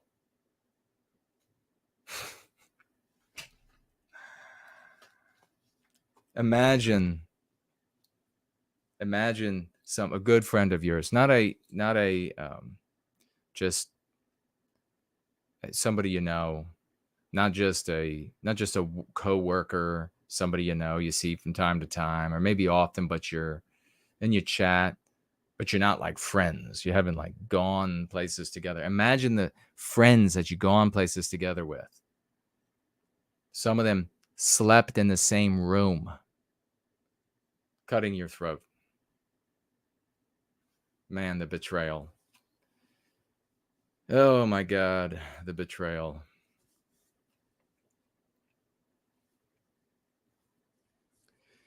Anyhow, we are going to get to this letter, and I'm going to see what y'all are saying and see if there are any calls. Reach into the mailbag. We got a glorious piece of mail. You hear that, ladies and gentlemen? This from a great champion here in service to white well-being, Wes. Let's see what Wes has to say. He says to Jason, thank you every day. I memorized the 5 lexicons for the Go Free method, and they are anti-white, anti-whiteism, anti-white narrative, Western kind, white erased. We can psychologically win. We can beat the anti-whites in the positive sphere for white well-being. I will always support you, Jason. Thank you, Wes. And with that glorious letter, he financially gifted 100 white well-being dollars as a testimonial. 100 white well-being dollars. Let's celebrate Wes to the moon. Maybe if there are star emojis, let's put them out there. God bless you with that wonderfully written testimonial, with that statement of loyalty to this cause, because that's really what you mean when you're saying that you'll always support me. What you're saying is you will always support this cause, white well-being, the Go Free method. So, yeah, God bless you. God bless you, brother. That is just so epic. And Raucous emojis. Much love, much love. 007s, 95s for Wes. Thank you all for celebrating. There's for Null, Franklin, Montana Kids, Southern Bloom, Marlene, East Van Tony. Cuddle Munchkin is even celebrating here. Great to see you, young lady. Lavish is celebrating. Wonderful. Samuski says that I sound as great as ever. God bless you, Sam, for that. I appreciate it. Eric says he's still 4 minutes behind. Owning Anti-White Goblin says he will call next time. God bless you. We'll look for that.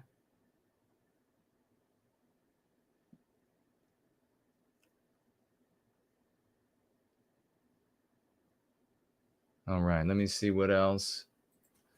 What other comments we have here?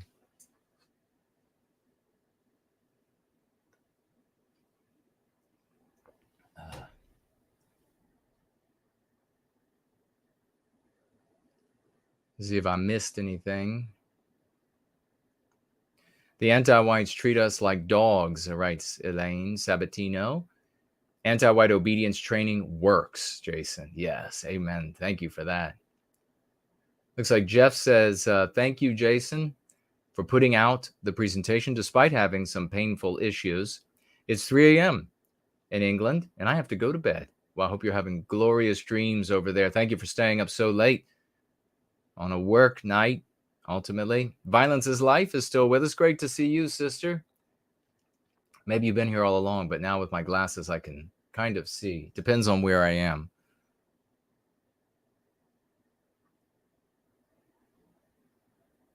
Owning Anti-White Goblin says, weren't DIE, die groups around since MLK? Yes.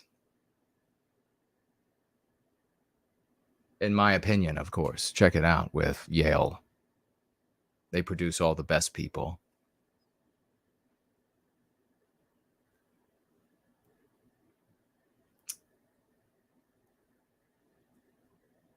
If I won 25 million, says Winger Productions, I'd seek your counsel and help you implement white well-being. Amen to that. God bless you. And I would definitely work with you on how best we can inflict injury on anti-whiteism. Who doesn't want to crush anti-whiteism? Anti-whiteism has absolutely stolen my life from me. Yours too. I mean, how would you not? Why would you want to sit around and just bitch about in J-Spurg? Why would you want to do that? No, I want to punch back.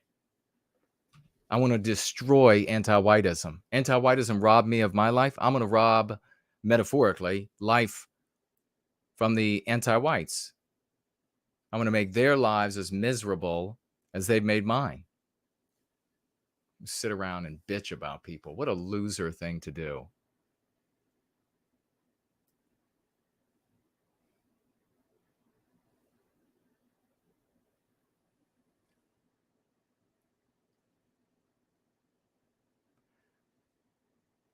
Anti-White Goblin says, when I sneeze, it physically hurts me most of the time. I looked it up, and apparently some people break their noses sneezing. Fortunately, I haven't done that. Wow, good grief. See, like when I swallow, it's not, better. I guess the guys, the ER doctors, right, it'd probably be a couple days before it feel real relief. But like when I swallow, there's like this. Maybe I'll get up close to the mic and see if you can hear it. Something is very unhappy in my throat. Something's like, yeah, don't do that again. You're not going to do that again, punk.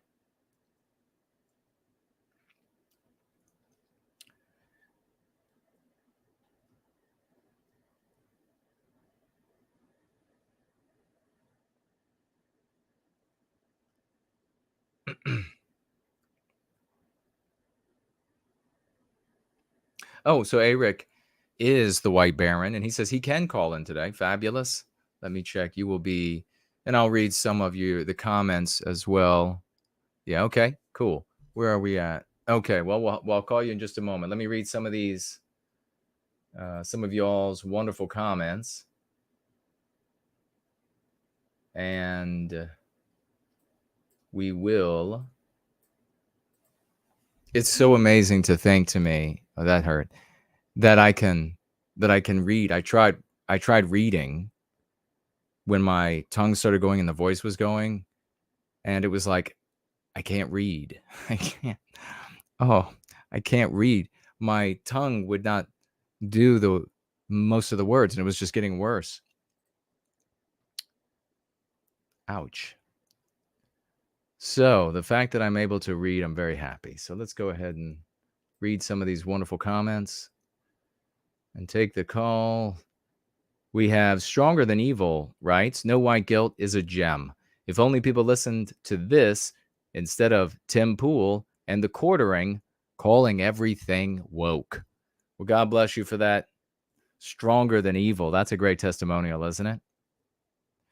We have an email that came from Ron, who wrote, Jason, I discovered your message on Instagram and really appreciate how you trim away all the confusion and filler topics that have been used to dilute the real issues.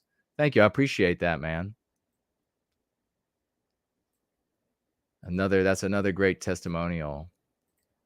I love getting testimonials from good, normal, smart people. Productive like productive citizens. You like hear the comments made, the adulatory comments from so many other places in the white sympathetic sphere, and it sounds like you've wandered into the retardus room at in a asylum for the totally insane. Westman Media writes here, the Go Free method wins again. I work in a multiracial environment. We usually keep things strictly business, but every so often other subjects arise as they do. I was in a call with one of the editors, a non-white person, and the subject eventually came around to, in his words, quote, the racism in the communities we market to, close quote. I listened to him and contemplated what my next words would be. When it came to my time to speak on the subject, I began with delegitimizing the concept racism, telling him that it was a useless, ambiguous term that addressed nothing. He agreed with me there and also agreed that specificity is important. I proposed words like anti-black, anti-Asian, anti-white. He thought these were excellent substitutes for the phenomena. As the conversation went on, I spoke a little bit about the motivations of the people who he perceived as racist. I told him these people had been misled.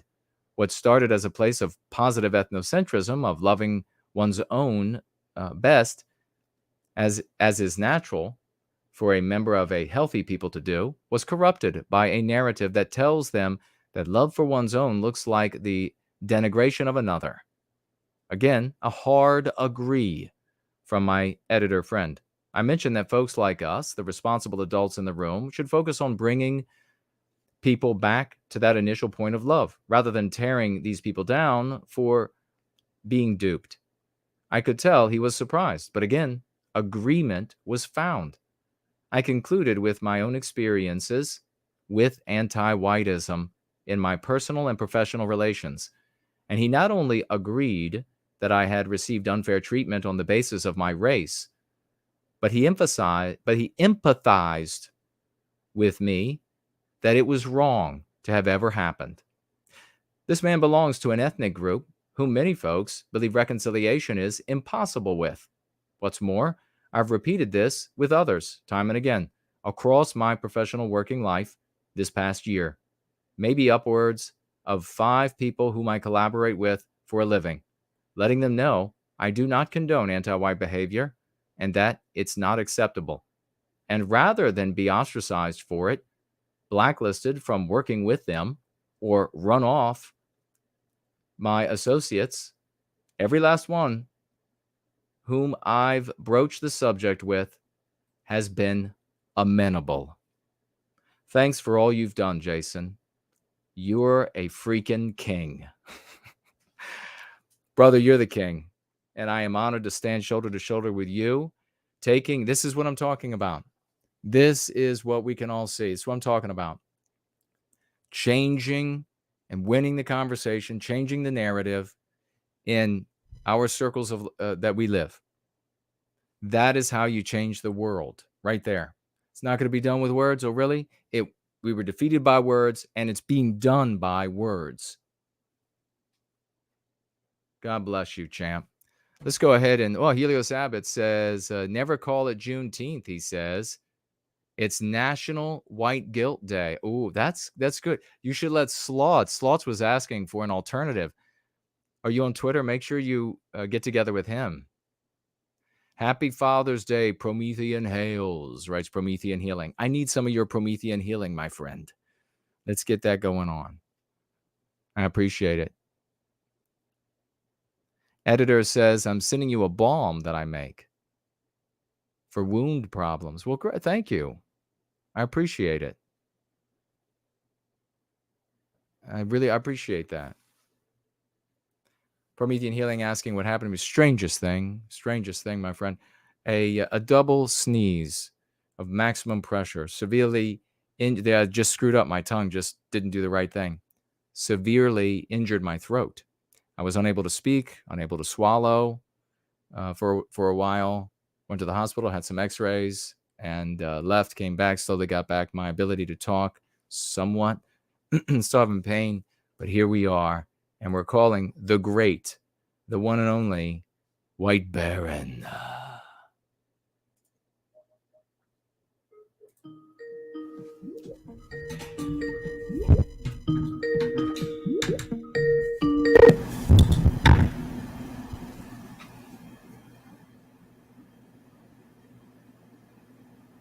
Hello. There he is. There we go. Okay. Hello, brother. How you doing? I'm recovering, man. It's great to hear you. Promethean Hails, and what's on your mind? Well, just a revelation that's occurred to me, really. That's the most, I guess, frustrating thing to hear about all your backstabbing is the fact that if this root of individualism that is so strong in our people never existed, we would have already recaptured our destiny by now. Yeah. Instead of these people just going, that's not going to look good on me, I won't be the center of attention. Instead, adopting what you're using and instead going, hey, this is a science that I could contribute to and be recognized as a contributing factor in the recapture of our destiny, we would have already recaptured our destiny. Like, that's the most frustrating thing to hear about this whole backstabbing. Yeah. For me.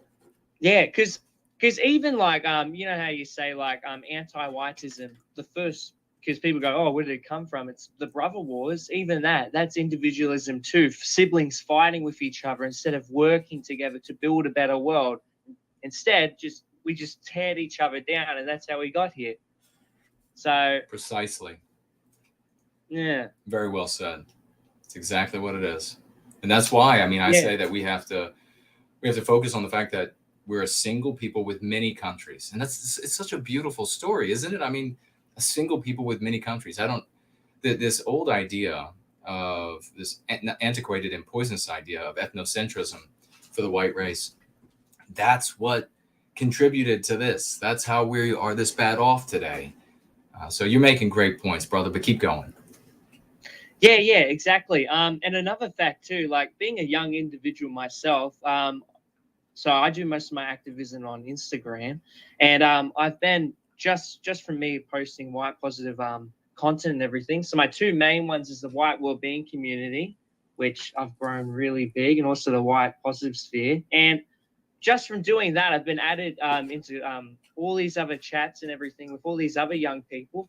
And holy crap, what they talk is the most useless crap. Like I'm in this one chat where all they do is just recite facts about World War II. And I always stress and argue to them going, well, how's this going to help me go and talk to my parents about anti-whiteism? How is this going to help me make a difference in the world? I'm in no position of power to enact anything, nor does what facts about World War II going to do. That's in the past. Yes. People, the thing that's failing with these people is they look for the past for answers, but the past is not where it's going to be. Everything, they failed. Our generations of our ancestors and everything, they lost. The tools that they used lost. So if you're going to look back for solutions, it's here, it's now. Yes. This is where it is. And that's what we have. Because I physically, in my own experience, man, like I don't need to know all the ins and outs of government and how, oh, what's the best economic policy to implement, like, because it's useless. And to most of the vagues, they don't give a shit about that. Yeah, exactly. That's why they don't like they defer from anyone who's talking like that. That's why they hate anti-whiteism. Yeah. God, you're perfect, man. That was absolutely perfect. So true. I love the energy, and you're dead on. You're dead on. You're feeling what I have felt. You go into these groups and you're like, why are you talking about this? We can't do anything about it. We can't enact anything. We have no power. And it's totally immaterial. It's rear view mirror stuff. It's over. And you want to repeat the things that lost before? Yeah, man, you're obviously too smart for those groups. And God bless the great white baron is found his way here into service for white well-being, man. That is awesome. Yeah. Oh, it was miraculous, because how I came to going free and everything like that was so Way of the World. I used to watch all his videos, and then I got involved in Nat Connect, and then I said, hey, do you know any other content creators and everything? And then I found you. Like, nice. It's just that one little suggestion, and boom, I've been able to create all this change in my own personal life and on the internet with other people. Because, oh man, I can tell you what, I am getting really well connected just in my own personal life and my own business adventures, shall we say. I'm already so these other white sympathetic people, they're making like this cartoon or something, and they want me to be a voice actor, and I've already spread the key concepts and everything to them, and now they're getting me to go to this other dude who's like a YouTube producer who's all about self-improvement too, and he doesn't agree with any of the white sympathetic stuff because he feels the same way as us. We're doers. We want to do things that work. And that person, that individual, is recognizing that what he's doing, well, that the failed stuff isn't going to work for him, nor because it doesn't contribute to anything. It's just negativity. It's just living in the past. It's just an excuse to do nothing. Yes. So, yeah, I'm very excited for the future for sure. And like, if you're a new person listening, stick with it, because at first, it was a bit daunting, leaving a story that you've thought to be the real world for so long. And then just by sticking through it, you learn so much. Like, you can read the book too, like that's integral, but just the streams itself, you learn so much. You learn so much from it too. But yeah, that's really it. Brother, you have just outperformed so many. We love you, man. You're doing a great job, and you are welcome to call any single time you want. Please do. We'll have you on. All right, no problem. Promethean Hails. Promethean Hails, brother. Bye-bye. All right, bye-bye. That was from start to finish. From start to finish. I love that guy. From start to finish, he was kicking ass. And perfectly the entire way.